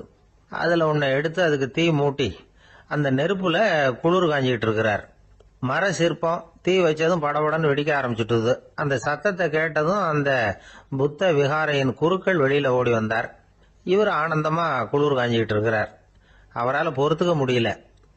தெருவில் தெரிஞ்சுக்கிட்டு இருந்த அந்த பெரியவரை இங்க தங்க அனுமதிச்சதே அவரு தான். இவர் இப்படி பண்றாருன்னு நினைச்சுக்கிட்டே அவரை கோபமா பார்த்தார். ஏன் இப்படி கோபமா பாக்குறீங்க, இப்படி வந்து உட்காருங்க அப்படிங்கிறாரு இவர். அவருக்கு இன்னமும் கோபம் வந்துட்டுது. எங்கள் கடவுளை வந்து எரிச்சுட்டீங்களே அப்படின்னு சத்தம் போட்டாராம். அப்படியா அப்படின்னு கேட்டுக்கிட்டே அந்த சாம்பலை கிளறினார் இவர். என்ன செய்யறீங்கன்னு கேட்டிருக்காரு அவர். நான் எலும்புகளை தேடுறேன்னாராம். நீங்க ஒரு பைத்தியம், இது ஒரு மர சிற்பம், இதுல எலும்புகள் கிடையாது அப்படின்னாராம். அவருக்கு கோபம் வந்துட்டுது. உடனே வெளியில போங்கன்னு கத்தியிருக்கார். வெளியில தள்ளி கதவையும் சாத்தி விட்டாராம். மறுநாள் காலையில கதவை திறந்து பார்த்தா அந்த வயசான பெரியவர் ஒரு மைல்கல் மேல சில காட்டு பூக்களை வச்சு புத்தம் சரணம் கச்சாமின்னு சொல்லிக்கிட்டே இருக்கிறார். இவருக்கு சந்தேகமா போட்டுது. கிட்ட போனார். என்ன செஞ்சுட்டு இருக்கீங்கன்னு கேட்டார். இது என்னுடைய காலை நேர பிரார்த்தனைனாராம். நிஜமாவே நீங்க ஒரு பைத்தியமா தான் இருக்கணும், ஏன்னா அது ஒரு மைல்கல் அப்படின்னாராம். இப்ப அந்த பெரியவர் சொன்னாராம், நீங்க ஒரு மரத்தை புத்தரா நினைக்கும் பொழுது நான் ஏன் ஒரு மைல்கல்ல புத்தரா நினைக்கக்கூடாது? நான் வந்து புத்தரை எரிக்கலாம், ஏன்னா அவரை நான் நேசிக்கிறேன். அந்த சிற்பம் வந்து மரத்தால் ஆனதுங்கிறது எனக்கு தெரியும். நான் ஒரு மைல்கல்ல தொழலாம், ஏன்னா அது எனது பூக்களை தாங்குது. நான் இந்த மைல்கல்லுக்குள்ள மறைஞ்சிருக்கிற புத்தரை பார்க்கிறேன். யாராவது ஒரு சிற்பி இதை சிலையாக்குனாதான் நீங்க புத்தரை பார்க்க முடியும். அன்னைக்கு ரொம்ப குளிரா இருந்தது. நான் எனக்குள்ள இருக்கிற புத்தரையும் பாதுகாக்கணும். உள்ளே இருக்கிற புத்தரை காப்பாத்துறதுக்காக வெளியில உள்ள புத்தரை எரிக்கலாம், அதுல ஒன்றும் தப்பு இல்லை. அது அவருடைய போதனையிலேயே இருக்கு. உனக்குள் ஜோதியாக இரு அப்படிங்கிறது அவருடைய போதனை. என்னுடைய புத்தர் வந்து குளிர்ல நடுங்கிட்டு இருந்தார். அந்த மர சிற்பங்கள் வெயில் மழையில உணர்ச்சி இல்லாம இருந்தது, அதனால அப்படி பண்ணினேன். ஆனா நீங்க என்ன பண்ணீங்க? நான் ஒரு மர புத்தரை எரிச்சதுக்காக உயிருள்ள புத்தரை வெளியில தள்ளி கதவை சாத்தினீங்க அப்படின்னாரா அந்த பெரியவர். உண்மையான பக்திங்கிறது இதுதான். அதாவது உனக்குள் ஜோதியாக இரு அப்படின்னு புத்தர் சொன்னார் இல்லையா, அது மாதிரி தனக்குள் ஜோதியாக இருக்கிற இந்த காலத்து ஆசாமிகள் நிறைய பேர் உண்டு. எப்பவும் போதையிலேயே இருக்கிறவங்க. ஒரு நாள் நடு ராத்திரி ஒரு மது கடையில ஒரு ஆள் அங்குள்ள சிப்பந்திகள் கிட்ட கேட்டுட்டு இருக்கிறான். மறுபடியும் இந்த கடை எப்போ திறப்பாங்கன்னு கேட்டானா. நாளைக்கு காலையில 8 மணிக்கு திறப்பாங்க அப்படின்னு நானா அங்க இருந்த ஆள். அவன் திருப்பி திருப்பி அதையே கேட்டுக்கிட்டு இருக்கான். இவனுக்கு பதில் சொல்லி சொல்லி அழுத்து போச்சு. அதான் சொல்றேன் ஐயா, நாளைக்கு காலையில வா அப்படின்னாங்களாம். அதுக்கு இவன், நான் வர்றதுக்காக கேட்கலையா, நேத்திக்கு வந்தவன் உள்ளேயே மாட்டிக்கிட்டேன், வெளியில போறதுக்காக கேட்டேன் அப்படின்னு. ஒரு ஊர்ல ஒரு ஆள் இருந்தான். அவன் ஒரு நாள் கோயிலுக்கு போனான். கடவுள்கிட்ட வேண்டிக்கிட்டான், எனக்கு ஒரு 1,00,000 ரூபா நீ கொடுத்தா நான் உன் சன்னதியில ஒரு தேங்காய் உடைக்கிறேன் அப்படின்னு வேண்டிக்கிட்டான். கடவுள் பார்த்தார். உடனே அவன் கண் முன்னாடி தோன்றினார். இந்தா நீ கேட்ட 1,00,000 ரூபாய் அப்படின்னு சொல்லி அவன் கையில பணத்தை கொடுத்துட்டு மறைஞ்சிட்டார். இவனால நம்பவே முடியல. இவ்வளவு சுலபமா கிடைக்கும்னு தெரிஞ்சிருந்தா அனாவசியமா ஒரு தேங்காய் உடைக்கிறேன்னு வேண்டி இருக்க வேண்டியது இல்லையே அப்படின்னு நினைச்சான். இருந்தாலும் வேண்டுதலை நிறைவேற்ற வேண்டியது கடமை. அதுக்காக என்ன பண்ணா, பக்கத்துல ஒரு கடைக்கு போனான். ஒரு தேங்காயை கையில் எடுத்தான். இது என்ன விலைன்னு கேட்டான். 5 ரூபான்னார் கடையில இருந்தவர். அதிகமா இருக்குதே விலைன்னா. அப்படின்னா ஒண்ணு செய்யுங்க, அடுத்த ஊருக்கு போங்க, அங்க தென்னந்தோப்பு அதிகம், அதனால அங்க இதை விட குறைஞ்ச விலைக்கு கிடைக்கும் அப்படின்னார். சரின்னு அடுத்த ஊருக்கு கிளம்புனான். அங்க போய் விசாரிச்சான். ஒரு தேங்காய் 3 ரூபாய் விலைன்னாங்க. இதுவும் அதிகமா தெரியுதுன்னா. அப்படின்னா ஒண்ணு செய்ய, அதோ அந்த ஆத்து ஓரமா ஒரு தென்னை மரம் இருக்கு பார், அதுல நீயே ஏறி பறிச்சுக்கோ, ஒரு தேங்காய்க்கு 1 ரூபா கொடுத்தா போதும் அப்படின்னார் அந்த தோப்புக்கு சொந்தக்காரரு. இவனுக்கு மரம் ஏற தெரியாது, இருந்தாலும் ஆசை யார விட்டுது, விலை சல்லிசா இருக்குதே. ஆற்று ஓரம் போனால் தட்டு தடுமாறி அந்த மரத்தில் ஏறினா அந்த தென்னை மரம் வளைஞ்சி ஆற்று பக்கம் போய் அப்புறம் நிமிர்ந்து இருந்தது. அதாவது மரத்தின் உச்சி சரியாக ஆற்றுக்கு நடுவில் இருந்தது. ஆற்றுல வெள்ளம் கரை புரண்டு ஓடிக்கிட்டு இருக்கு. இவன் கடவுள் கொடுத்த 1,00,000 ரூபாயை மடியில் வச்சு இறுக்கி கட்டிக்கிட்டான். உச்சிக்கு போய் காய் பறிக்கிற சமயத்தில் காற்று மழையும் பலமாக கலந்து அடிக்க ஆரம்பிச்சுட்டுது.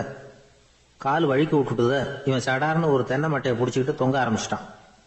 கீழே பயங்கரமான வெள்ளம். மடியில் 1,00,000 ரூபா பணம். என்ன செய்யறதுன்னு தவிக்கிறான். இந்த சமயம் கரையில் ஒரு யானை பாகன் யானையை குளிப்பாட்டிக்கிட்டு இருக்கிறான். அது அவன் கண்ணில் பட்டது. ஐயா ஒரு உதவின்னு கத்துனான். அவன் என்ன செய்யணும்னு கேட்டான்.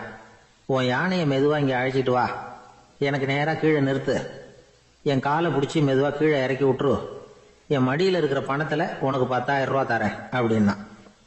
அவன் பார்த்தான். காலை கையை பிடிச்சா கூட எவனும் இந்த காலத்தில் 10 ரூபாய்க்கு மேலே தரமாட்டேங்கிறான். இவன் காலை பிடிச்சா 10,000 தர்றேங்கிறான் அப்படின்னு யோசனை பண்ணான். உடனே யானையை கொண்டுட்டு போனான். அவனுக்கு நேராக கீழே நிறுத்தினான்.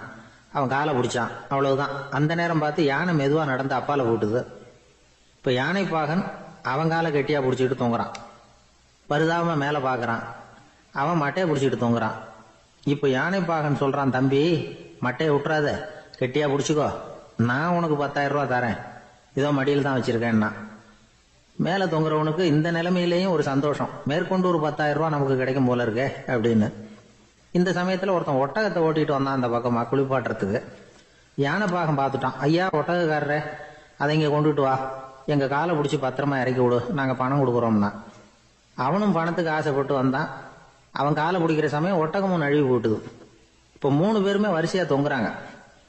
ஒட்டகக்காரன் கத்துறான், தம்பி மட்டையை விட்டுறாத, கெட்டியாக பிடிச்சிக்கோ, நான் என் மடியில் இருக்கிற 5,000 உனக்கு தந்துடுறேன்னா. மேலே தொங்குறவனுக்கு இன்னமும் சந்தோஷம். இவனும் பணம் தர்றேங்கிறான் அப்படின்னா இன்னைக்கு நமக்கு மொத்த பண வரவு எவ்வளவு அப்படின்னு ஒவ்வொன்றா கூட்டி பார்க்க ஆரம்பிச்சான். மனக்கணக்கு சரியா வரல. அதனால அப்படியே விரல விட்டு எண்ண ஆரம்பிச்சான். அவ்வளவுதான். மட்டையை விட்டுட்டு கை நழுவி வந்துட்டுது. 3 பேரும் பொத்துன்னு ஆத்துல விழுந்தாங்க. படாத பாடுபட்டு தட்டு தடுமாறி கரைக்கு வந்து சேர்ந்தாங்க. 3 பேர் மடியில் இருந்த பணமும் ஆத்தோட போட்டுது. பேராசை பெருநஷ்டம் அப்படின்னு ஒரு பழமொழி இருக்குல்ல, அதை விளக்கறதுக்காக சொல்லப்பட்ட கதை இது. இந்த காலத்தில் ஒருத்தர் ஒரு நீச்சல் குளத்தில் நீச்சல் அடிச்சுக்கிட்டு இருக்கிறார். காவலுக்கு இருந்தவர் அதை கவனிச்சுட்டார். கரையிலேருந்து சத்தம் போட்டாராம், இதோ பாருங்க, இங்கே ராத்திரி 8 மணிக்கு மேலே நீச்சல் அடிக்கிறது சட்டப்படி குற்றம், அதுக்கு அனுமதி கிடையாது, தெரியாதா உங்களுக்கு அப்படின்னாராம். இதுக்கு அவரு, ஐயோ நான் நீச்சல் அடிக்க வந்தவன் இல்லைங்க, சும்மா சுற்றி பார்க்க வந்தவன், தடுமாறி குளத்தில் விழுந்துட்டேன், நீச்சல் தெரியாது, அதனால தத்தளிச்சுக்கிட்டு இருக்கிறேன் அப்படின்னு கத்துனாராம். கரையில் இருந்தவர் பார்த்தார். ஓ அப்படின்னா சரி, அதுக்கு ஒன்றும் தடையில்லை அப்படின்னு சொல்லிவிட்டு அவர் பாட்டு நடந்து போயிட்டாராம். ஒரு ஆள் இருந்தார். அவர் தன்னை ஒரு குருன்னு சொல்லிக்கிட்டார். மௌன குரு, வாயே திறக்கிறது இல்லை. அவருக்கு 2 சீடர்கள் உண்டு. இவங்க தான் வர்றவங்க கிட்ட பேசுவாங்க, விளக்கம் கொடுப்பாங்க. ஒரு நாள் இந்த சீடர்கள் 2 பேரும் எங்கேயோ வெளியில் போயிட்டாங்க. அந்த நேரம் பார்த்து ஒருத்தர் அங்கே வந்தார். குரு கிட்ட போனார். குருவே, புத்தர்னா என்னன்னு கேட்டார். குருவுக்கு ஒன்றும் புரியல. அவர் உண்மையான குருவா இருந்தாவில புரியும். அவர் திருன்னு முழிக்க ஆரம்பிச்சுட்டார். இந்த நேரம் பார்த்து இந்த சீடர்கள் எங்கேயோ போயிட்டாங்களே, என்ன பண்றது, உதவிக்கு யாராவது கிடைக்க மாட்டாங்களா அப்படின்னு அப்படியே சுத்தி பாக்குறார். அங்க பாக்குறார். வந்தவர் இதை கவனிச்சார். ஏதோ புரிஞ்சுக்கிட்டவர் மாதிரி அடுத்த கேள்வி கேட்டார். தர்மம்னா என்ன சுவாமின்னார். குருவுக்கு ரொம்ப சங்கடமா போச்சு. நம்ம நிலைமை இப்படி ஆயிட்டுதே, இக்கட்டில் மாட்டிக்கிட்டோமே அப்படின்னு நினைச்சபடியே விட்டத்தை பார்த்தார். அப்புறம் குனிஞ்சு தரைய பார்த்தார். அப்படியே உட்காந்துக்கிட்டார். வந்தவர் உடனே அடுத்த கேள்விக்கு போயிட்டார். தியானம்னா என்ன சுவாமின்னார். பாவம் என்ன பண்ணுவார் அந்த குரு, பேசாம கண்ணை கெட்டியா மூடிக்கிட்டார். இது ஏதுடா வம்பா போச்சுன்னு. இவர் இப்படி பண்ணா கூட வந்தவர் சளைக்கல. இன்னொரு கேள்வியும் கேட்டார். ஆசீர்வாதம்னா என்ன அப்படின்னார். இவர் பார்த்தார், இப்படியே போனா இவர் கேள்வி கேட்கறத நிறுத்த மாட்டார் அப்படின்னு நினைச்சுக்கிட்டு எனக்கு ஒண்ணுமே தெரியாதுங்கிற பாவனையில 2 கையையும் விரிச்சு காட்டினார். வந்தவர் முகத்துல மகிழ்ச்சி, மன நிறைவு. ஏதோ எல்லாம் புரிஞ்சுக்கிட்ட ஒரு மாதிரி அங்கிருந்து புறப்பட்டு போனார். வழியில அந்த குருவோட சீடர்கள் 2 பேரையும் சந்திச்சார். உங்க குருவை தான் பார்த்துட்டு வரேன்னாரு இவரு. என்ன நடந்ததுன்னு கேட்டாங்க. இவர் விவரமா சொல்றார். உங்க குரு எவ்வளவு பெரிய ஞானி தெரியுமா? புத்தர்னா என்னன்னு கேட்டேன். அதுக்கு அவர் அப்படியும் இப்படியும் பார்த்தார். அதுக்கு என்ன அர்த்தம் தெரியுமா? மக்கள் புத்தரை அங்கேயும் இங்கேயும் தேடுறாங்க. உண்மையில அவர் அங்கேயும் இங்கேயும் தேடி கண்டுபிடிக்க முடியாது அப்படிங்கறத அவர் செய்கை மூலம் உணர்த்தினார். அதுக்கப்புறம் தர்மம்னா என்னன்னு கேட்டேன்.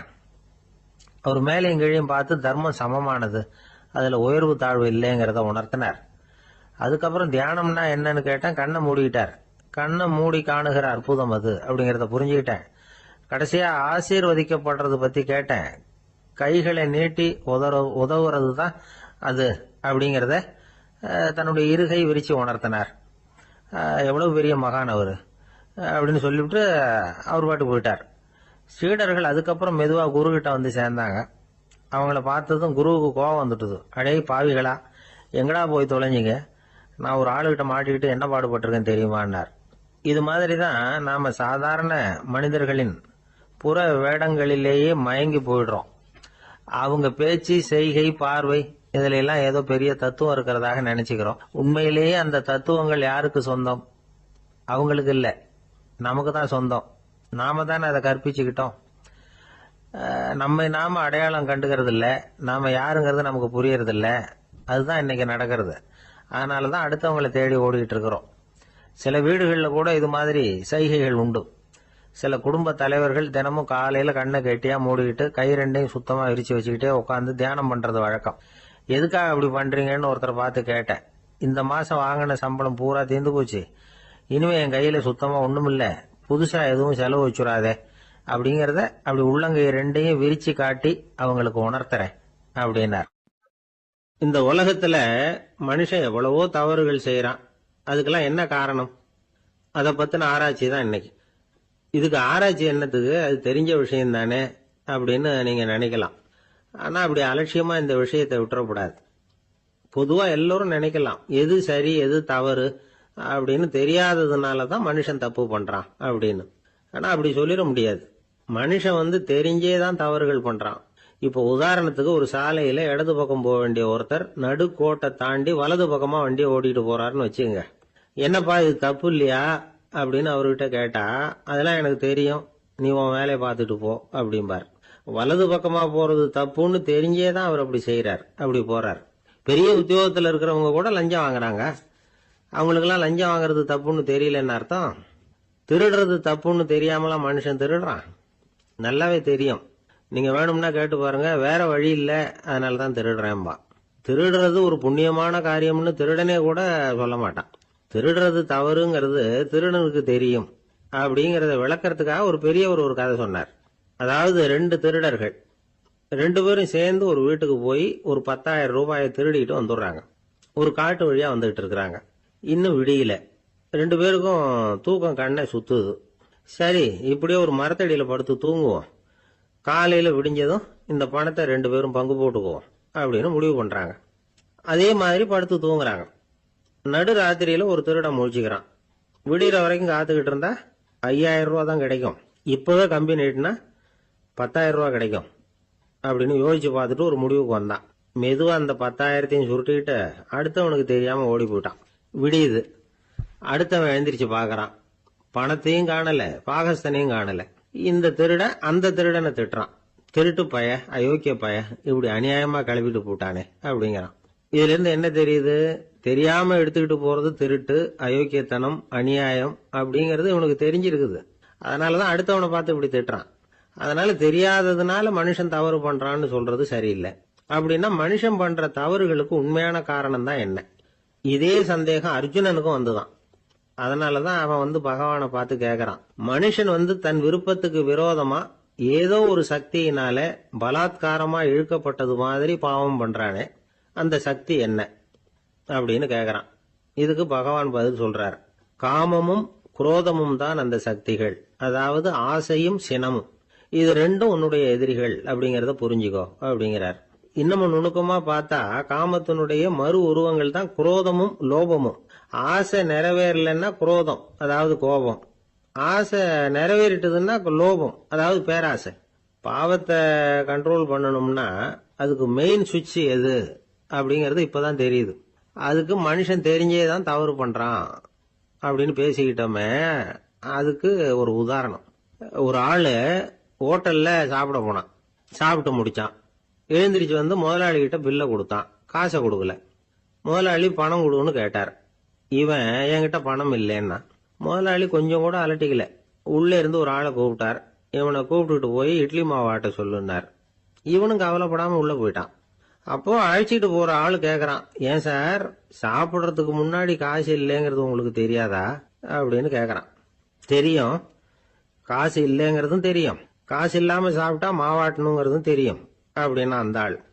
அப்படின்னா நீங்க உங்க வீட்லயே சாப்பிட்டு இருக்கலாமே அப்படின்னு கேக்குறான் அவன். அதுக்கு இவர் சொல்றாரு, அது எப்படி, அங்க சாப்பிட்டாலும் நான் இதே வேலையை தானே செய்ய வேண்டியிருக்கும் அப்படின்னாராம். நமக்கு முன்னாடி நமக்கு வேண்டிய ஒருத்தர் ஒரு கிளாஸ்ல நமக்கு பழச்சாறு கொண்டாந்து வைக்கிறாருன்னு வச்சுங்க. உடனே நாம என்ன பண்ணுவோம், எடுத்து கிடுகிடுன்னு சாப்பிட்ருவோம் அடுத்தவங்க யாரும் வர்றதுக்குள்ள. அதை விட்டுட்டு அதை கொண்டாந்து வச்சவர்கிட்டயே அதோட விலை என்ன அப்படி இப்படின்னு நான் கேட்டுக்கிட்டு இருப்போம். நாம கேட்க மாட்டோம். ஆனா காந்திஜி அப்படி கேட்டாராம். எப்ப தெரியுமா, 1935. அந்த வருஷம் மே மாசத்துல ஒரு நாள் காந்திஜி டெல்லியில இருக்கிறார். அப்ப அவருக்கு 2 டம்ளர் மாம்பழச்சாறு கொண்டாந்து கொடுக்குறாங்க. அதை வாங்குறார். இதோட விலை என்ன அப்படின்னு கேட்டார் காந்திஜி. யாருக்கிட்ட கேட்டாருன்னா மனுபென் காந்தி கிட்ட கேட்கிறார். அவங்க தான் கொண்டாந்து கொடுக்குறாங்க. காந்திஜிக்கு உதவி செய்யறதுக்காக அவர் கூடவே இருந்தவங்க அவங்க கிட்ட தான் கேட்கிறார். காந்திஜி சும்மா வேடிக்கைக்காக இப்படி கேட்கிறாருன்னு நினைச்சுட்டாங்க அந்த அம்மா. அதுவும் இல்லாம அதோட விலையை கேட்டா காந்திஜி நிச்சயமா அதை சாப்பிட மாட்டார் அப்படிங்கிற பயம் வேற. அதனால அந்த அம்மா பதில் எதுவும் சொல்லாம கம்முன்னு இருந்துட்டாங்க. கொஞ்ச நேரம் ஆச்சு. அந்த பழச்சாறு வச்ச இடத்துல அப்படியே இருக்குது, வச்ச இடத்துல வச்சபடியே இருக்கு. காந்திஜி அதை சாப்பிடவே இல்லை. மனுபென் காந்தி பார்த்தாங்க. மெதுவா காந்திஜி கிட்ட போய் அதை சாப்பிடுங்களேன் அப்படின்னாங்க. பழச்சாறு விலை என்னன்னு கேட்டேன், அதுக்கு பதில் இல்லை. அது முதல் தப்பு. பதிலை எதிர்பார்த்திருந்தும் அதை பத்தி விசாரிக்கல, அது 2வது தப்பு. இப்படி 2 தப்புகளை பண்ணிவிட்டு என்கிட்ட வந்து இதை சாப்பிடுங்கன்னு சொன்னா அது எப்படி அப்படின்னு கேட்டாராம் காந்திஜி. மனுபென் காந்தி என்ன சொல்றதுன்னு தெரியாம திகைச்சு போய் நின்றுகிட்டு இருந்தாங்க. காந்திஜி தொடர்ந்து சொன்னாராம், இப்ப என் முன்னாடி வச்சிருக்கிற இந்த பழச்சாறு விலை சுமாரா ஒரு ½ ரூபாயாவது இருக்கும். அது அந்த காலத்து மதிப்பு. இந்த பழச்சாறு இல்லாம கூட என்னால இருக்க முடியும். ஆனா அவசியமான பொருள்களை வாங்கறதுக்கு கூட சக்தி இல்லாத மக்கள் இந்த நாட்டுல நிறைய பேர் இருக்கிறாங்க. அப்படி இருக்கிறப்போ எனக்கு என்னத்துக்கு இந்த விலை உயர்ந்த பானம்? இதை இப்போ நான் சாப்பிட்டா என் உடம்பு வேணும்னா ஆரோக்கியமாகலாம், ஆனா என் மனசு அமைதி அடையாது. எனக்கு என்னுடைய உடல் ஆரோக்கியத்தை விட மன ஆரோக்கியம்தான் முக்கியம். அதனால இதை நான் சாப்பிட மாட்டேன், எடுத்துட்டு போயிடு அப்படின்னாராம். அந்த சமயத்துல ஒரு அகதி பொண்ணு 2 குழந்தைகளோட காந்திஜியை பார்க்கறதுக்காக வந்தது. வணக்கம் சொல்லிச்சு. காந்திஜி உடனே தனக்கு முன்னாடி இருந்த பழச்சாற்றை எடுத்து அந்த பொண்ணுகிட்டையும் குழந்தைகள்கிட்டையும் கொடுத்து சாப்பிட சொன்னார். அவங்க அதை வாங்கி ரொம்ப சந்தோஷத்தோட சாப்பிட்டாங்களாம். அதை பார்த்த காந்திஜி முகத்துல ஒரு புன்னகை, ஒரு பரவசம், ஒரு திருப்தி. அவர் மனசு நிறைஞ்சி இருந்தது. அப்போ அவர் சொன்னாராம், ஆண்டவன் எனக்கு எப்பவும் சரியான சமயத்துல கை கொடுப்பாருங்கிறது அதுக்கு இதுதான் அத்தாட்சி. நான் ஒரு இக்கட்டான சூழ்நிலையில இருக்கிறப்ப கூட கடவுளின் கருணையால அந்த சூழ்நிலை என்னை பாதிக்கல. என் கூட இவ்வளவு நாள் பழகியும் கூட இங்க இருக்கிறவங்க எனக்கு அதிக விலையுள்ள பழரசத்தை கொடுத்தாங்க. ஆனா சரியான நேரத்துல அதை சாப்பிட வேண்டியவங்களை என்கிட்ட அனுப்பி வச்சு என்ன சந்தோஷப்படுத்தினார் கடவுள், அவருக்கு நன்றி அப்படின்னாராம் மகாத்மா காந்தி. உடல் ஆரோக்கியத்தை விட மன ஆரோக்கியம்தான் எனக்கு முக்கியம்னு சொன்னார் பாருங்க. அதை நாம எல்லாரும் மனப்பூர்வமா இன்னைக்கு சிந்திச்சு பார்க்கணும். இந்த காலத்துல எல்லாரும் அப்படியா நினைக்கிறாங்க? எனக்கு தெரிஞ்ச ஒருத்தர் இருந்தார். தினமும் காலையில ஒரு காபி சாப்பிட உட்கார்ற நேரத்துல பக்கத்து வீட்டுக்காரர் வந்து சேருவார் கரெக்டா. உடனே அவரும் தனக்குன்னு வந்திருக்கிற காப்பியை எடுத்து மனப்பூர்வமா பக்கத்து வீட்டுக்காரர்கிட்ட கொடுத்துருவார். அதுக்கப்புறம் அவருக்காக வேற காப்பி போட்டு கொண்டாந்து கொடுத்தாலும் வேண்டான்னு சொல்லிடுவார். ஆண்டவனா பார்த்து சரியான நேரத்துல அவரை எங்க வீட்டுக்கு தினமும் அனுப்பி வைக்கிறார் அப்படிம்பார். ஏன் அப்படி சொல்றீங்க அப்படின்னு கேட்டோம் ஒரு நாள். அதுக்கு அவர் சொல்றார், எனக்கு என்னோட உடல் ஆரோக்கியம்தான் முக்கியம். இத கடவுள் புரிஞ்சுக்கிட்டு எங்க வீட்டு காப்பியை சாப்பிடுறதுக்கு தினமும் அடுத்த வீட்டுக்காரனை அனுப்பி வைக்கிறார் அப்படின்னார். உங்க பையன் எப்படி சார் இருக்கான் அப்படின்னு விசாரிச்சார் ஒருத்தர். அவன் என்ன சார், எதை சொன்னாலும் காதுல வாங்க மாட்டேங்கிறான், அவன் பாட்டுக்கு போறான் வர்றான் அப்படின்னு சொல்லி அழுத்துக்கிட்டார் அப்பா. பெரியவங்க சொல்றத சின்ன பிள்ளைங்க கேட்கறது இல்லைங்கிறது ஒரு குறை. பெரியவங்க சொல்றது சின்ன பிள்ளைங்க காதுலயே விழறதில்லைங்கிறது ஒரு குறை. இது கொஞ்சம் சீரியஸான விஷயம், கவனிச்சு பார்க்கணும். ஒரு குழந்தைக்கு காது சரியா கேக்குதா இல்லையா அப்படிங்கறத நாம தான் கவனிச்சு பார்த்து கண்டுபிடிக்கணும். அதுவா நம்ம கிட்ட தவழ்ந்து வந்து, அப்பா எனக்கு காது கேட்கல, அழைச்சிட்டு போங்க டாக்டர்கிட்ட அப்படின்னுலாம் சொல்லிட்டு இருக்காது. அது சரி, ஒரு குழந்தைக்கு காது சரிவர கேக்குதா இல்லையா அப்படிங்கறத முன்கூட்டியே நாம தெரிஞ்சுக்கிறது எப்படி? அதுக்கு சில வழி இருக்கு.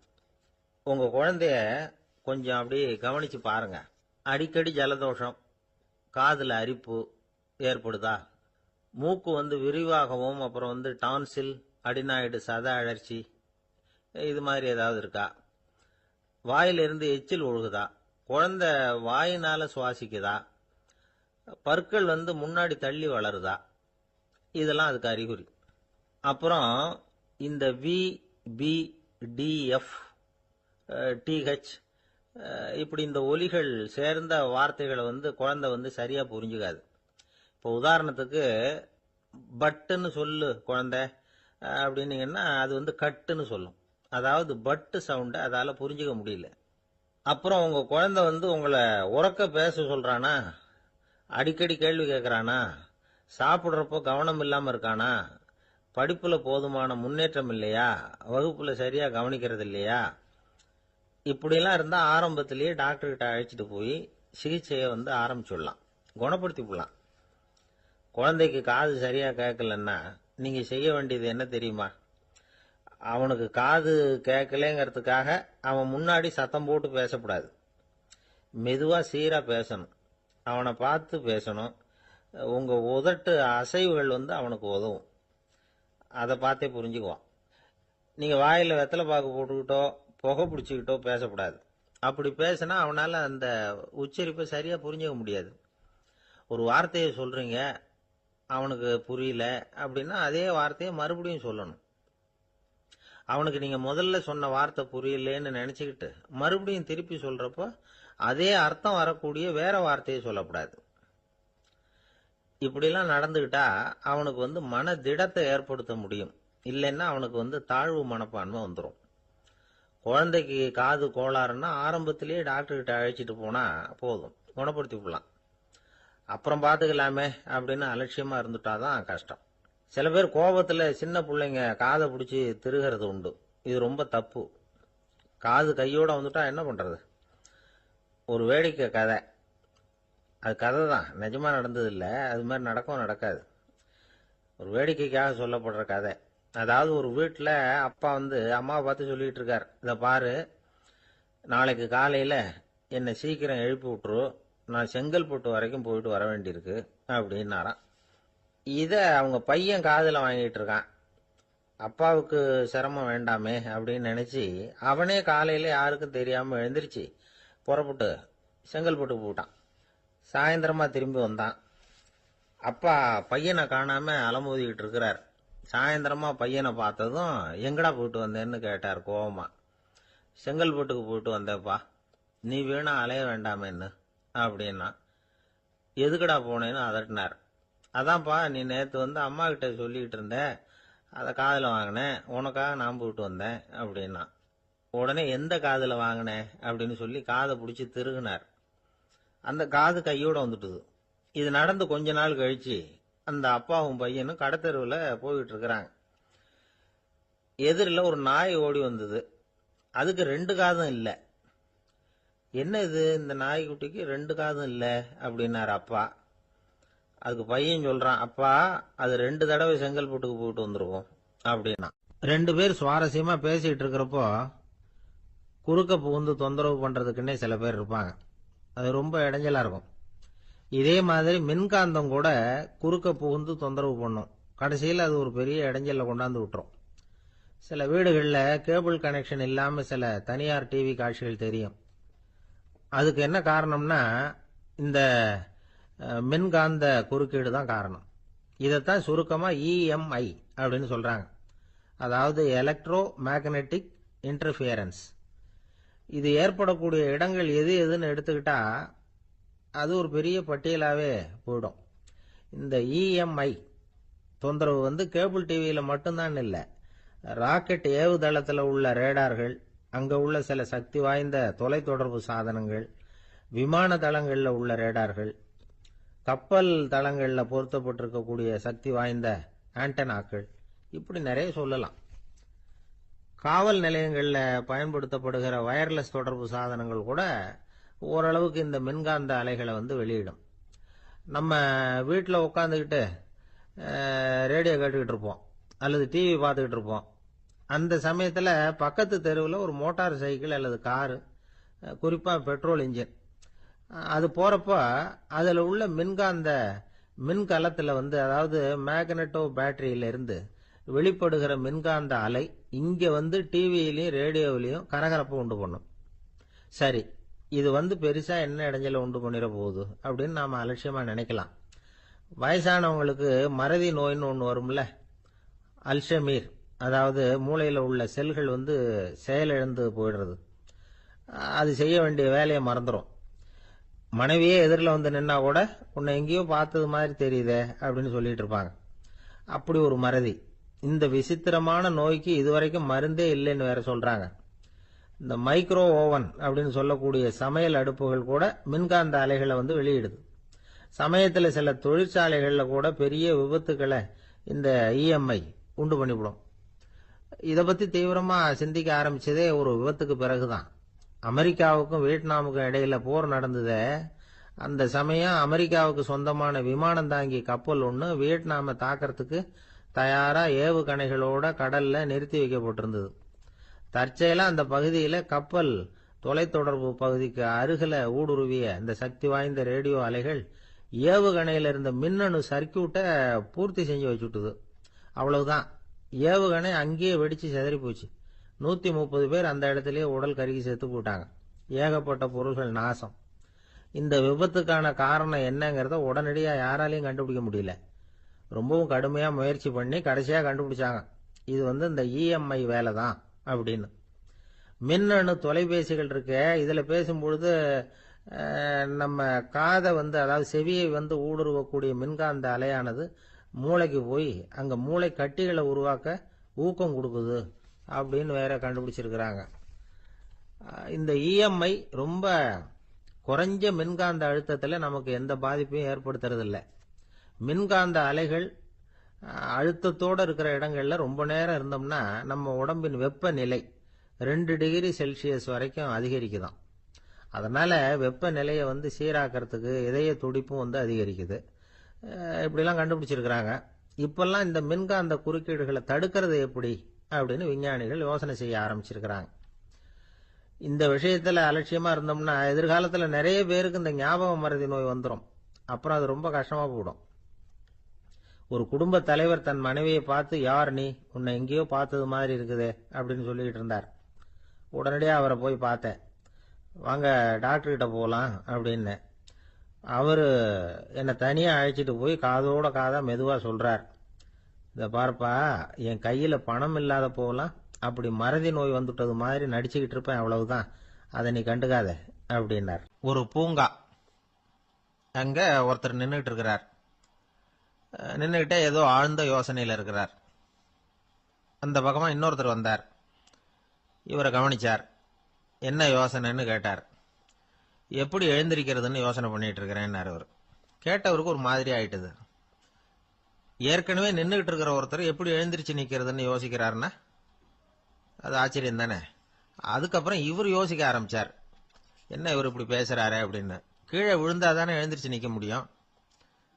அதனால எழுந்திருக்கணும்னு நினைக்கிறவங்க முதல்ல கீழே விழணும். இவர் முதல்ல கீழே விழணும், அதுக்கப்புறம் தான் எழுந்திருக்கிறது எப்படின்னு சிந்திக்க முடியும். இந்த உலகத்துல எல்லாருமே கீழே விழுந்து எழுந்தவர்கள் தான். இப்ப இந்த குழந்தை பருவத்துல கீழே விழாம நடைபயில கற்றுக்கிட்டவங்க யாராவது உண்டா?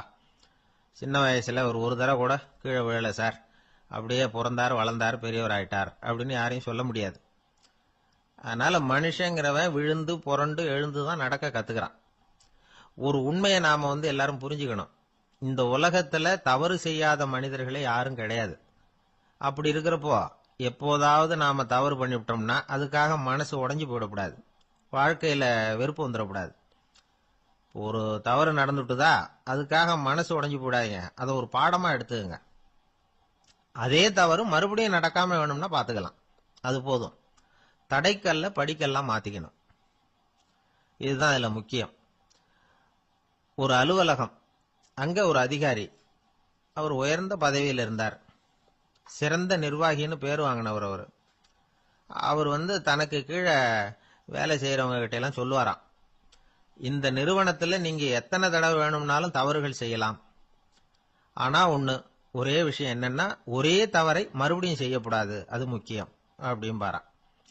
இத மேம்போக்கா பார்த்தா அவர் ஏதோ தன்னுடைய ஊழியர்களை தவறு செய்ய தூண்டுறது மாதிரி தெரியும். ஆனா உண்மை அப்படி இல்லை. இன்னைக்கு என்ன நடக்குது தெரியுமா? அநேகமா எல்லா மனிதர்களுமே ஒரே தவறை தான் மறுபடியும் மறுபடியும் செய்யறாங்க. விளையாட்டு வீரர்கள் ஒரே மாதிரியான தவறுகளை திரும்ப திரும்ப செய்யறது உண்டு. கணக்கு எழுதுறவங்களை பாருங்க, ஒரே தப்ப மறுபடியும் மறுபடியும் செய்வாங்க. அலுவலகம் வருகிறவர்களை கவனிங்க, ஒரு நாள் தாமதமா வந்தா பரவாயில்ல, தினமும் தாமதமா வருவாங்க. இது மாதிரி செய்த தவறையே திரும்ப திரும்ப செய்யறதுக்கு என்ன காரணம் அப்படின்னா, சோம்பல், ஞாபக மறதி, கவனக்குறைவு, தன்னுடைய திறமை பேர்ல அளவுக்கு மீறிய நம்பிக்கை, இப்படி இதுல ஏதாவது ஒரு காரணமா இருக்கலாம் அப்படிங்கிறாங்க இது பற்றி ஆய்வு செய்கிற வல்லுநர்கள். ஒரு தடவை செஞ்ச தவிர மறுபடியும் செய்யறது இல்லைன்னு முடிவு செஞ்சுக்கிட்டு அதை செயல்படுத்த கத்துக்கணும். அது போதும், வாழ்க்கை வெற்றிகரமா அமையும் அப்படிங்கிறாங்க அந்த அனுபவசாலிகள். அதனால வெற்றிகரமா வாழ்க்கையில நடைபோட விரும்பும் இளைஞர்கள் தவிர்க்க வேண்டியது என்னன்னா, முதல்ல சோம்பலை தவிருங்கள், சுறுசுறுப்பாக இயங்குங்கள் அப்படிங்கறது அவங்க அறிவுரை. ரெண்டாவது ஞாபக மறதி, எந்த செயல்லையும் ஈடுபாடு வேணும், அக்கறை வேணும். மூணாவது கவனக்குறைவு, எதையும் அலட்சியப்படுத்தக்கூடாது. நாலாவது என்னால முடியாதது எதுவுமே கிடையாது அப்படிங்கிற அளவுக்கு மீறிய நம்பிக்கை, அது ஆபத்துல கொண்டு போய் விட்டுரும். அதனால முதல் தவறு உங்களுக்கு ஒரு பாடமா அமையணும். ஒரு மனிதர், அவர் தன்னுடைய 2 காதுலையும் கட்டு போட்டுக்கிட்டு வந்தார். அவருடைய நண்பர் அதை கவனிச்சுட்டார். என்ன சார் ஆச்சு, 2 காதுலையும் கட்டு போட்டிருக்கீங்களே அப்படின்னு விசாரிச்சார். ஒண்ணுமில்ல சார், வீட்டுல ரொம்ப ஆர்வமா டிவியில கிரிக்கெட் மேட்ச் பார்த்துக்கிட்டு இருந்தேன். அப்போ என்னுடைய மனைவி துணிகளுக்கு அயன் பண்ணிட்டு இருந்தாங்க. அயன் பாக்ஸை அப்படியே வச்சுட்டு அடுப்பங்கரைக்கு போயிட்டாங்க. அந்த சமயம் பார்த்து டெலிபோன் பண்ணி அடிச்சுது. அவசரமா ஓடி போய் அதை எடுத்து காதுல வச்சேன். அப்பதான் தெரியும் அது அயன் பாக்ஸுங்கிற விஷயம். சூடா இருந்ததா, சுட்டு விட்டது அப்படின்னாரு. ஒரு காது சரி சார், 2 காதும் ஏன் அப்படி ஆச்சு அப்படின்னு கேட்டார். அதே ஆளு மறுபடியும் போன் பண்ணா சார் அப்படின்னாரு இவர் எவ்வளவு தூரம் யோசிச்சிருப்பாரு பாருங்க. அதனால ஒரு தவறு மறுபடியும் நடக்கக்கூடாது. முதல் தவறு உங்களுக்கு ஒரு பாடமாக அமையட்டும் அப்படிங்கிறது தான் இதுல இருந்து நாம தெரிந்து கொள்ள வேண்டிய கருத்து. அதனால தவறுகள் அதெல்லாம் தடைக்கெல்லாம் நினைக்க வேண்டாம், படிக்கெல்லாம் நினைப்போம். அப்படி நினைச்சோம்னா வாழ்க்கையில வெற்றி நிச்சயம். ஒரே ஒரு ஊர், அந்த ஊருக்கு பேரு கொடையாளிப்பட்டி. அந்த பேருக்கு தகுந்த மாதிரி தான் அந்த ஊர் மக்களும். யார் என்ன கேட்டாலும் இல்லைன்னு சொல்லாம கொடுப்பாங்க. கொடையாளிகள் நிறைந்த ஊர். இனாமா மட்டும் இல்ல, கடனாவும் பணம் கொடுப்பாங்க. யாருக்காவது அவசரமா பணம் தேவைப்பட்டதுன்னு வச்சுக்கோங்க, அந்த ஊருக்கு போய் வாங்கிக்கலாம். பத்திரம் தேவையில்லை, சாட்சி தேவையில்லை, ஜாமீன் தேவையில்லை, எந்த உத்தரவாதமும் கேட்காம பணம் கொடுத்துருவாங்க. நம்மால் ஒருத்தனுக்கு பணம் தேவைப்பட்டது, சொந்த பந்தம்லாம் கேட்டு பார்த்தா யாரும் கொடுக்கற வழியா தெரியல. எல்லாரும் அவங்கவுங்க சௌரியத்தை பாக்குறவங்க, அடுத்தவங்க சௌரியத்தை பத்தி கவலைப்படாதவங்க. இவன் எல்லாரையும் கேட்டு பார்த்துட்டு சோர்ந்து போய் உக்காந்துட்டான். அந்த நேரம் தான் கொடையாளிப்பட்டியை பத்தி கேள்விப்பட்டான். அப்படி ஒரு ஊர் இருக்கிறது தெரிஞ்சதும் அந்த ஊருக்கு வழி கேட்டுக்கிட்டு ஒரு நாள் புறப்பட்டு போனான். வயல்காட்டு வழியா போக வேண்டியிருந்தது. மெதுவா நடந்து ஊர் எல்லைக்கு வந்துட்டான். 2 பக்கமும் விவசாய வேலைகள் மும்முரமா நடந்துகிட்டு இருக்குது. ஏறு உழுதுகிட்டு இருக்கிறாங்க. அப்ப அங்க ஒரு ஆளை பாம்பு கடிச்சுட்டுது. பக்கத்துல வேலை செஞ்சுக்கிட்டு இருந்தவங்க ஓடி வந்தாங்க. அவசரமா செய்ய வேண்டிய முதல் உதவியெல்லாம் செஞ்சு பார்த்தாங்க, பலன் இல்லை. அந்த ஆள் செத்து போட்டான். அவன் செத்து விட்டான்னு தெரிஞ்சதும் அவனை தூக்கி வரப்பு மேல போட்டுட்டு எல்லாரும் அவங்கவுங்க வேலையை கவனிக்க ஆரம்பிச்சிட்டாங்க. அங்க ஒரு ஆளு இவனை பார்த்து சொன்னான், ஐயா, நீங்க போற வழியில இவன் சொந்தக்காரன், இவனுக்கு சோறு கொண்டுகிட்டு வருவான், இவன் இங்க செத்துட்டான்னு அவன்கிட்ட சொல்லிவிடுங்க அப்படின்னா. இவனுக்கு ரொம்ப ஆச்சரியம். என்னடா இது, பாம்பு கடிச்சுட்டுதுன்னதும் பதறி அடிச்சுக்கிட்டு ஓடி வந்தாங்க, செத்துட்டான்னதும் பேசாம தூக்கி போட்டுட்டு போயிட்டாங்க அப்படின்னு நினைச்சுக்கிட்டே நடந்து போறான். எதிரில் சோறு கொண்டுகிட்டு ஒரு ஆள் வந்தான். இவன் விவரத்தை சொன்னான். அங்க உங்க சொந்தக்காரன் பாம்பு கடிச்சு செத்து போட்டான் அப்படின்னா. அவன் கொஞ்ச நேரம் அமைதியா நின்னான். அதுக்கப்புறமா அங்கேயே வரப்புல உட்காந்து கொண்டுகிட்டு வந்த சோத்தை தானே சாப்பிட்டு முடிச்சான். பேசாம எழுந்திரிச்சு திரும்பி போயிட்டான். கொஞ்சம் கூட பதறல, அழல. இப்படியும் ஒரு ஊரா அப்படின்னு நினைச்சு ஆச்சரியப்பட்டுக்கிட்டே இவன் ஊருக்குள்ள போனான்.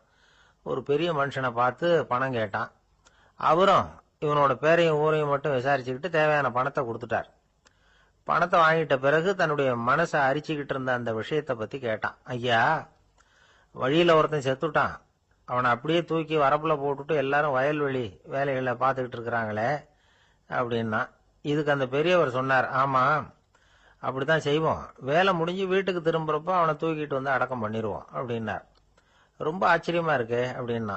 ஏன் உங்க ஊர்ல யாராவது செத்துட்டா என்ன பண்ணுவீங்க அப்படின்னு கேட்டார். என்ன இப்படி கேக்குறீங்க, எங்க ஊர்ல எல்லாம் பணத்தை தூக்க விட மாட்டாங்க, ஒப்பாரி வைப்பாங்க, கட்டி புரண்டு அழுது புலம்பி தீத்துருவாங்க அப்படின்னா. இவன் பெரியவர் பார்த்தார், அவங்கிட்ட கொடுத்த பணத்தை லபக்குன்னு பறிச்சுக்கிட்டார், திருப்பி வாங்கிட்டார். இவன் பதறி போய் நிக்கிறான்.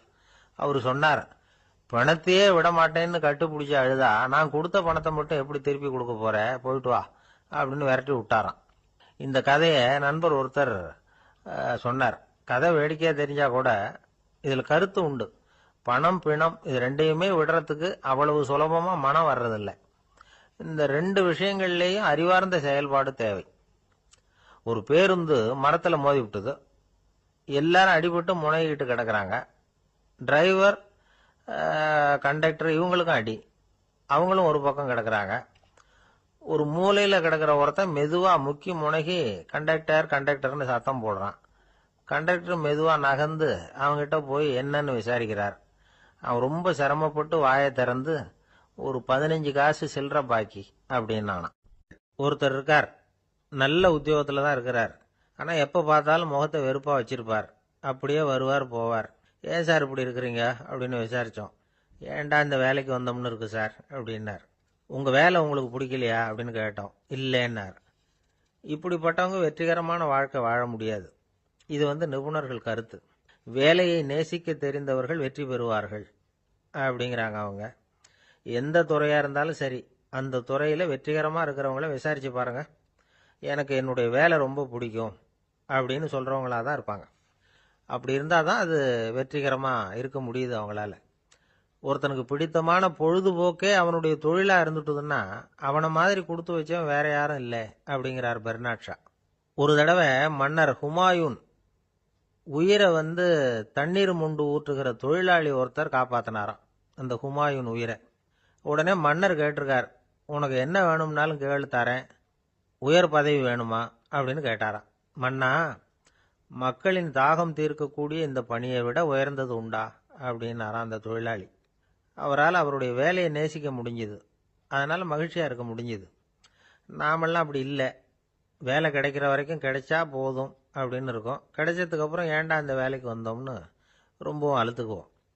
சரி, நாம் இருக்கிற இடத்துல நாம் வெற்றிகரமா இருக்க வழி உண்டா அப்படின்னா உண்டுன்னு சொல்றாங்க.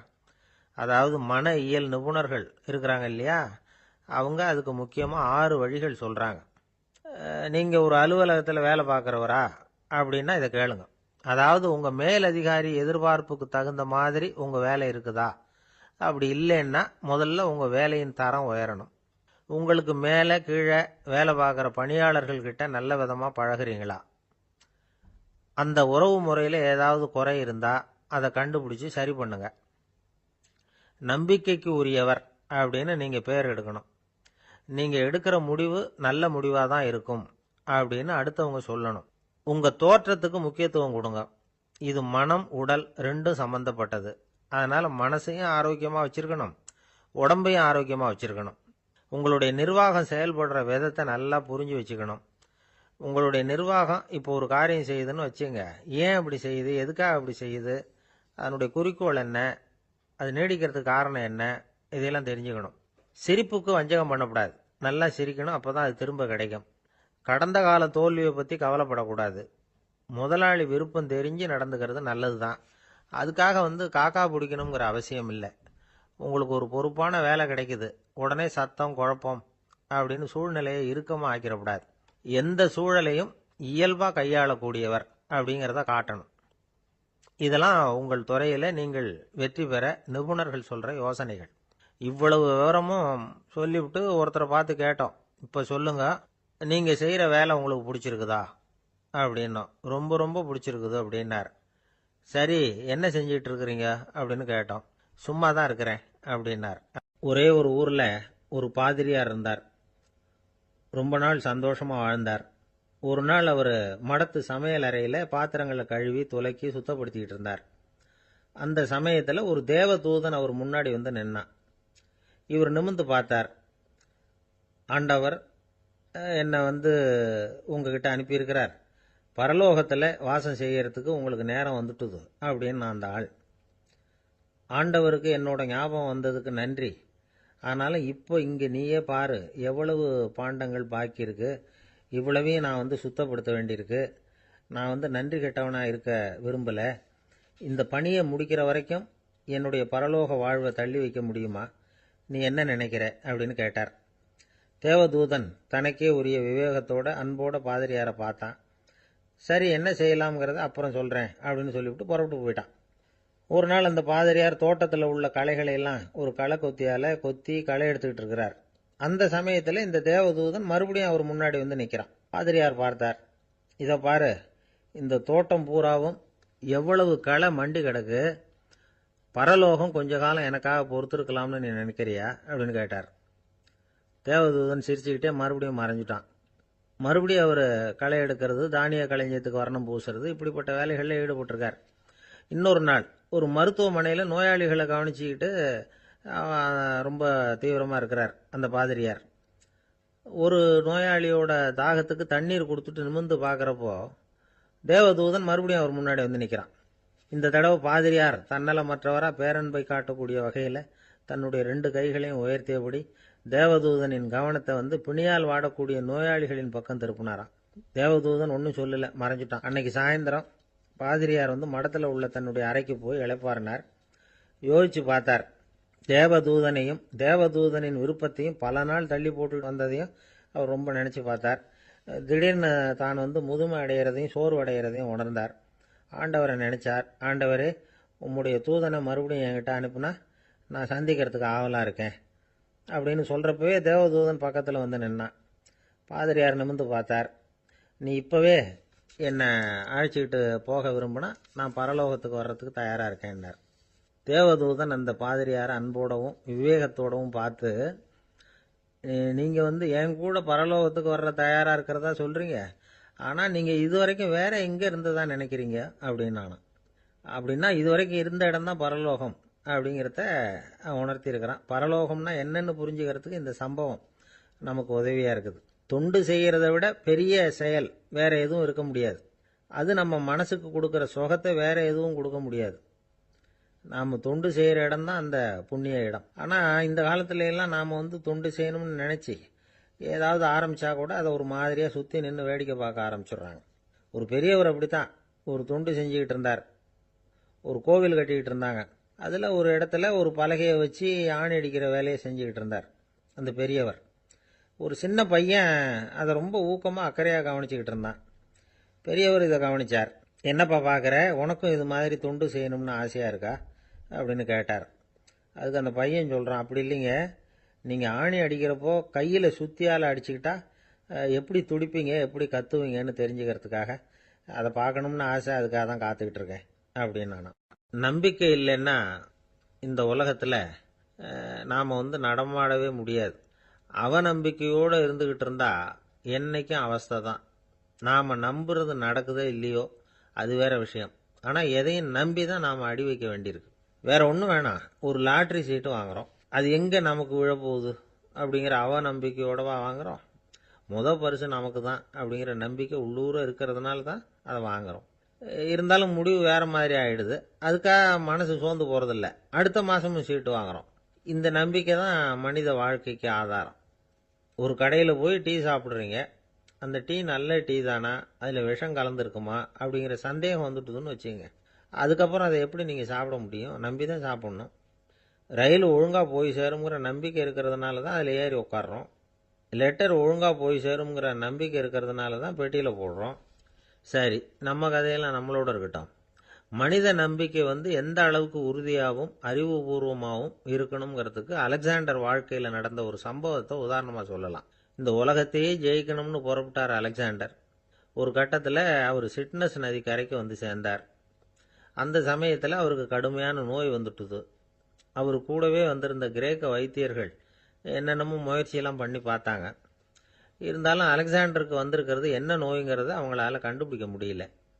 ஏன்னா அந்த பகுதியில் உள்ளவங்களுக்கு மட்டுமே அதிகமாக வரக்கூடிய ஒரு வினோதமான நோயாக இருந்தது அது. ஆனால் அவர் இருக்கிற இடம் எதிரியோட இடம், பாரசீக மன்னனோட ஆளுகைக்கு உட்பட்ட இடம். என்ன பண்ணுறது அப்படின்னு எல்லாரும் யோசனை பண்ணாங்க. பாரசீக மன்னனோட அரண்மனையில் இருக்கிற வைத்தியர் வந்தால் இந்த நோயை குணப்படுத்தி விடுவார் அப்படின்னு சொன்னாங்க. இருந்தாலும் எதிரியோட நாட்டில் இருக்கிற வைத்தியரை கூப்பிட்டு எப்படி நம்பி வைத்தியம் பார்க்க சொல்கிறது அப்படின்னு சொல்லி எல்லாரும் தயங்கினாங்க. ஆனால் அலெக்சாண்டர் தயங்கலை. பரவாயில்ல, அழைச்சிட்டு வாங்கன்னு விட்டார்.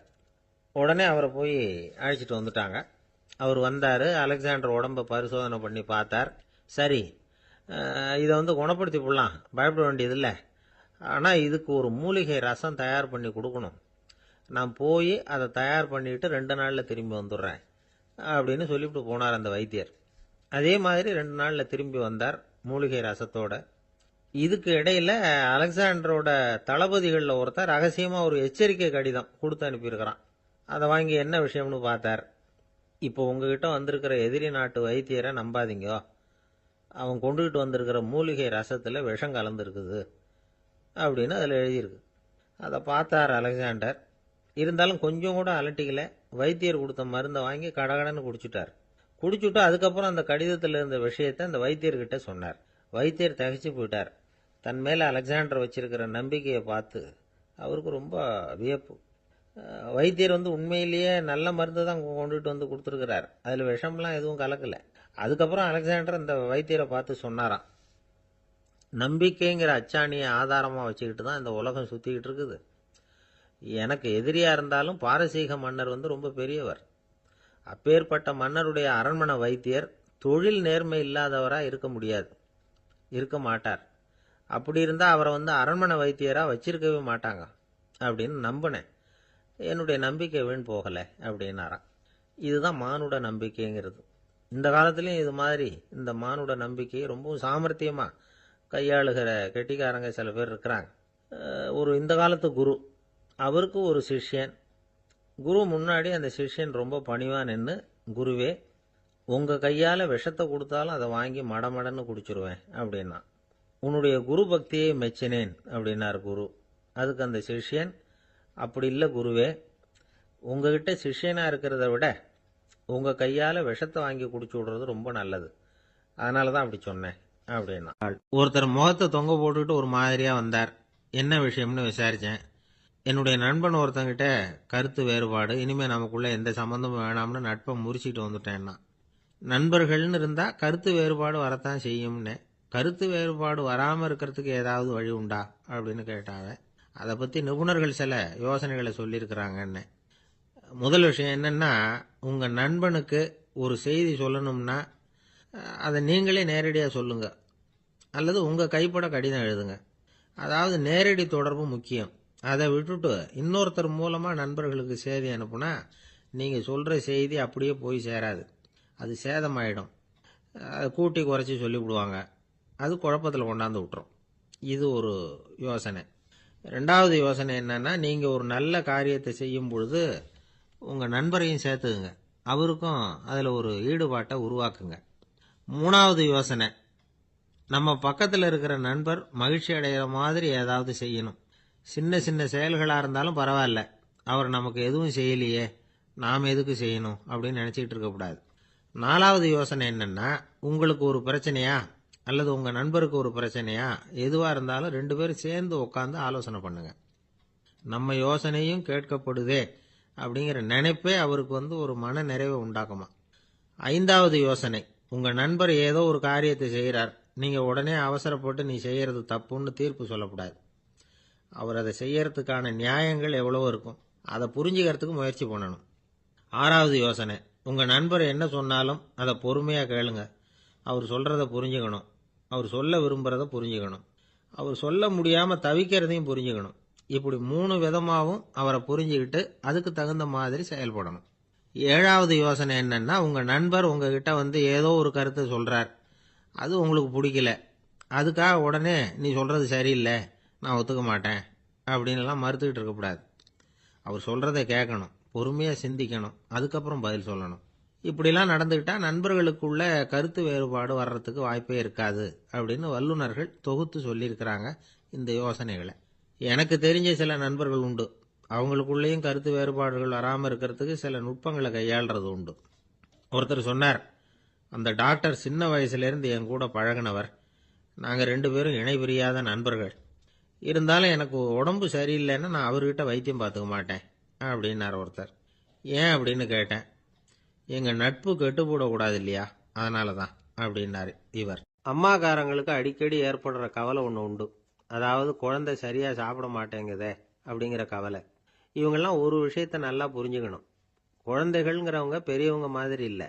அவங்க கடிகாரத்தில் மணியை பார்த்துட்டு சாப்பிட்றதுக்கு உட்கார்ற ரகம் கிடையாது. பசிச்சா சாப்பிடுவாங்க, இல்லைன்னா விளையாடுவாங்க அல்லது தூங்குவாங்க. அது புரியாமல் அவங்கள கட்டாயப்படுத்தி அல்லது மிரட்டி சாப்பிட வைக்கிறது ரொம்ப தப்பு. ஒரு 8 மாத குழந்தைக்கு 3 மணி நேரத்துக்கு ஒரு தடவை பசிக்கும். அந்த நேரம் பார்த்து சாப்பாடு கொடுத்தா அடம் பண்ணாமல் அது பாட்டுக்கு சாப்பிட்றோம். அதே குழந்தைக்கு 1 வயசு ஆகிறப்போ 4 மணி நேரத்துக்கு ஒரு தடவை பசிக்கும். இந்த வயசில் இயற்கையாகவே பசி குறைஞ்சிருக்கும். அது புரியாமல் என் குழந்தை முன்னாடி மாதிரி இப்போ சரியாக சாப்பிட மாட்டேங்கிறான் அப்படின்னு சில பேர் டாக்டர்கிட்ட போய் சொல்லிக்கிட்டு இருப்பாங்க. இன்னொரு விஷயம், ஒரு குழந்தைக்கு வயசு அதிகமாகிற வேகத்துக்கு உடம்பு எடையும் அதிகமாகிக்கிட்டே போகாது. உடம்பு எடை அதிகமாகிற வேகம் குறைஞ்சிக்கிட்டே வரும். 6 மாத குழந்தைக்கு ஒரு வாரத்தில் 150 கிராம் எடை கூடும். ஒரு வயசில் வாரத்துக்கு 71 கிராம் எடை கூடும். இது புரியாமல் அதிகமாக சாப்பாட்டை கொடுத்து குழந்தைய கஷ்டப்படுத்தக்கூடாது. ஏன்னா அளவுக்கு மீறின உணவு அஜீரணத்தை உண்டு பண்ணிவிடும். குழந்தைக்கு ஒரு தட்டில் கொஞ்சமாக ஆகாரத்தை வச்சு கொண்டுகிட்டு போய் கொடுக்கணும். மலை மாதிரி குவிச்சு வச்சா அதை பார்த்ததுமே பசி அடங்கி போயிடும். அடித்து மிரட்டி பயமுறுத்தி குழந்தைய சாப்பிட வைக்கிற பழக்கம் இருக்குது பாருங்க, அதுக்கு ஃபுட் ஃபோர்ஸிங் அப்படின்னு பேர். இப்படி பண்ணினா குழந்தைக்கு சாப்பாட்டில் விருப்பம் குறைஞ்சிரும். அதை கண்டாவே வெறுக்க ஆரம்பிச்சிடும். அது மாதிரி உளம் சார்ந்த பசி குறைவு, சைக்கோஜெனிக் அனோரெக்சியா, அது ஏற்படுமா. சாப்பாடுங்கிறதே ஒரு தண்டனை மாதிரி தோணும். குழந்தைகளுக்கு பிடிச்ச மாதிரியான ஆகாரத்தை கொடுக்கணும். சத்து அதிகம் இருக்குங்கிறதுக்காக அதுக்கு பிடிக்காத ஆகாரத்தை கொடுத்து கட்டாயப்படுத்தக்கூடாது. குழந்தைகளுக்கு 2 வயசு ஆகிறப்போ இயற்கையாகவே எதிர்மறை குணம் உண்டாகும்.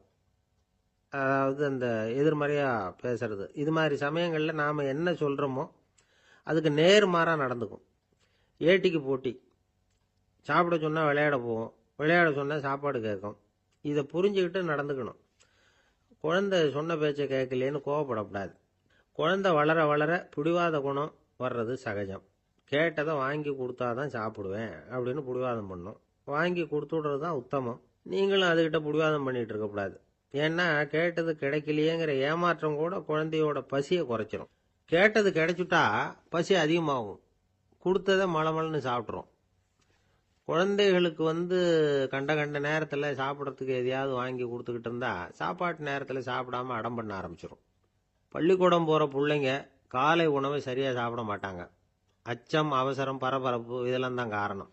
பள்ளிக்கு புறப்படுறதுக்கு ஒரு 3/4 மணி நேரத்துக்கு முன்னாடியே சாப்பாடு போட்டுருங்க, அது சரியாக போடும். படிக்கிற குழந்தைகள் உடல் சோர்வு, மனச்சோர்வு இது காரணமாக கூட சாப்பிட மறுக்கிறது உண்டு. இப்போ உதாரணமாக சாயந்தரம் விளையாடி விட்டு வீட்டுக்கு வந்ததும் சாப்பிட சொன்னால் வேணாம்பாங்க. இது உடல் சோர்வு. ரொம்ப நேரம் வீட்டு பாடங்களை செஞ்சு முடித்த கையோடு சாப்பிட சொன்னாலும் அவங்களால சரியாக சாப்பிட முடியாது. இது உளச்சோர்வு, அதாவது மனச்சோர்வு. இதை தவிர குழந்தைகளுக்கு உடல் நலக்குறைவு ஏற்பட்டால் கூட சாப்பிட மறுக்கிறது உண்டு. சில மருந்து மாத்திரைகள் கூட பசியை குறைச்சிரும். அதனால் சரியாக தெரிஞ்சுக்கிட்டு குழந்தைகளை சாப்பிட வைக்கணும். அது புரியாமல் கையில் சாப்பாட்டு தட்டை வச்சுக்கிட்டு குழந்தைகளை விரட்டிக்கிட்டு அலையக்கூடாது. ஒரு சின்ன பையன் சொன்னான், எங்கள் அம்மா சாப்பாடு போடுறது தெரிஞ்சால் நான் உடனே வீட்டை விட்டு வெளியில் ஓடி போடுவேன் அப்படின்னா. ஏன் அப்படி பண்ணுறேன்னு கேட்டோம். எங்கள் அப்பா கூட அது மாதிரி தான் சார் பண்ணுவார் அப்படிங்கிறான். ஒருத்தர் ரொம்பவும் மகிழ்ச்சியாக வந்துக்கிட்டு இருந்தார். என்ன விஷயம்னு விசாரித்தேன். நான் தோற்று போயிட்டேன், அதுதான் மனசுக்கு மகிழ்ச்சியாக இருக்குது அப்படின்னார். எனக்கு இது ரொம்ப ஆச்சரியமாக போச்சு. இந்த உலகத்தில் தோற்று போகிறவங்க யாரும் மகிழ்ச்சியாக இருக்கிறது இல்லை. அப்படி இருக்கிறப்ப இவர் இப்படி சொல்கிறாரே, எங்கே தோற்று போனீங்கன்னு கேட்டேன். அதுக்கப்புறம் தான் அவர் விவரமாக சொன்னார். என்னோட 5 வயசு குழந்தையோட நான் விளையாடிக்கிட்டு இருந்தேன். அந்த விளையாட்டில் என் குழந்தை ஜெயிச்சுட்டுது, நான் தோற்று போயிட்டேன் அப்படின்னார் ரொம்ப உற்சாகமாக. நான் யோசித்து பார்த்தேன். அதாவது நாம் சின்ன குழந்தையா இருக்கிறப்போ எந்த விளையாட்டில் கலந்துக்கிட்டாலும் அதில் நாம தான் ஜெயிக்கணும்னு ஒரு வெறி நமக்குள்ளே இருக்கும். நம்மளை எதிர்த்து விளையாடுறவர் நல்லவரா கெட்டவரா, பெரியவரா சின்னவரா அப்படிங்கிறதெல்லாம் முக்கியம் கிடையாது. அவர் தோத்து போகணும், நாம ஜெயிக்கணும், அதுதான் முக்கியம். எதிரியை சந்தோஷப்படுத்த விளையாடுகிற கலை அப்ப நமக்கு தெரியறதில்ல. வாழ்க்கையில் ஒரு பக்குவம் வந்ததுக்கு அப்புறம் வெற்றி பெறணுங்கிற மன அழுத்தம் போயிடுது. போட்டியில் ஜெயிக்கணுங்கிறத விட குழந்தையை சந்தோஷப்படுத்தணுங்கிறது முக்கியமாக போச்சு. ஜெயிக்கணுங்கிற வெறி ஓடி போட்டுது. ஒரு குழந்தையா இருந்தப்போ நம்ம வளர்ச்சிக்கு உதவிய வெறி பெரியவனானதுக்கு பிறகு நமக்கு எதிரியா மாறுது. அதை சரியான சமயத்தில் நாம் புரிஞ்சுக்கிட்டோம்னா போதும், நாம் பொழைச்சிக்கலாம். ஒவ்வொரு மனுஷனுமே வாழ்க்கையோட அடுத்த கட்ட வளர்ச்சியில் அடி எடுத்து வைக்கிற நேரத்தில் தன்கிட்ட இருந்து ஏதோ ஒரு குணத்தை அல்லது தன் குணம் இருந்த ஏதோ ஒரு உறவை நாம் இழக்கத்தான் வேண்டியிருக்குது. ஒரு கட்டம் வரைக்கும் உதவியா இருந்த குணம் அடுத்த கட்டத்துக்கு தடையா கூட மாறிடலாம். இந்த பரிமாண மாற்றத்துக்கு உள்ளாகிற ஒவ்வொருத்தரும் பிரத்யட்சமா இதை உணர்றாங்க. ஆனா பல பேர் எப்படின்னா பழசை திறந்துட்டு புதிய கொள்கைகளை உருவாக்கிக்கிறதுக்கு இஷ்டம் இல்லாம இருந்துடுறாங்க, அல்லது அப்படி செய்ய முடியாம தவிக்கிறாங்க. இதையெல்லாம் மீறி அந்த பழசை திறந்துட்டா அதை இழந்ததால உண்டாகிற மன அழுத்தம் சில காலத்துக்கு வருத்திக்கிட்டு தான் இருக்கும், வேற வழி இல்லை. ஆரோக்கியமான ஒரு முன்னேற்றத்துக்காக அந்த மன அழுத்தத்தை தாங்கிக்கத்தான் வேணும் அப்படிங்கிறாரு அந்த உலக புகழ்பெற்ற மேதை ஒருத்தர், இந்த ஸ்காட் பெக் அப்படிங்கிறவர். பிறந்த நாள் முதல் இதுதான் சரி அப்படின்னு கற்பிக்கப்பட்டு வந்த ஒவ்வொரு தத்துவத்தையும் தங்களுடைய வளர்ச்சிக்கு தகுந்த மாதிரி மாற்றி அர்த்தப்படுத்தி கொள்ள முடியாமல் வாழ்க்கை சூழல்ல அப்படியே அரைப்பட்டு தூளாகிறவர்கள் தான் ரொம்ப தவிக்கிறாங்களாம். இதுதான் அவருடைய கருத்து. பெரும்பாலும் மனிதர்களுடைய நடுத்தர வயசுல, அதாவது 30 தாண்டுகிற சமயத்துல தான் இந்த தவிப்பு உண்டாவுதான். இதை தான் மேற்கத்திய நாடுகளில் அடிக்கடி மிட் லைஃப் கிரைசிஸ் அப்படின்னு சொல்றாங்க. அப்பப்போ பழசையெல்லாம் தொலைச்சி விட்டு புதுசா பிறக்கிறதுக்கு கத்துக்கணும். ஒவ்வொரு நிமிஷத்தையும் அந்த நிமிஷத்துக்கு ஏற்ற சித்தாந்தம் கொண்டவர்களாக சந்திப்போம் அப்படிங்கிறார் அந்த உளவியல் நிபுணர். இப்படி பழகிக்கிட்டா வாழ்க்கை இன்பமயம், இல்லைன்னா தவிப்பு மயம்தான். பழசை தொலைக்க முடியாதவர்களில் எத்தனையோ பேர் உண்டு, எத்தனையோ ரகம் உண்டு. அதில் வேடிக்கையான நண்பர்களும் உண்டு. ஒருத்தர் நண்பர் வீட்டுக்கு போனார். அவர் ஏதோ இனிப்பு பலகாரம் கொடுத்து சாப்பிட சொல்லியிருக்கிறாங்க அவங்க வீட்டில். இவர் சாப்பிட்டு பார்த்துட்டு சொன்னாராம், சார்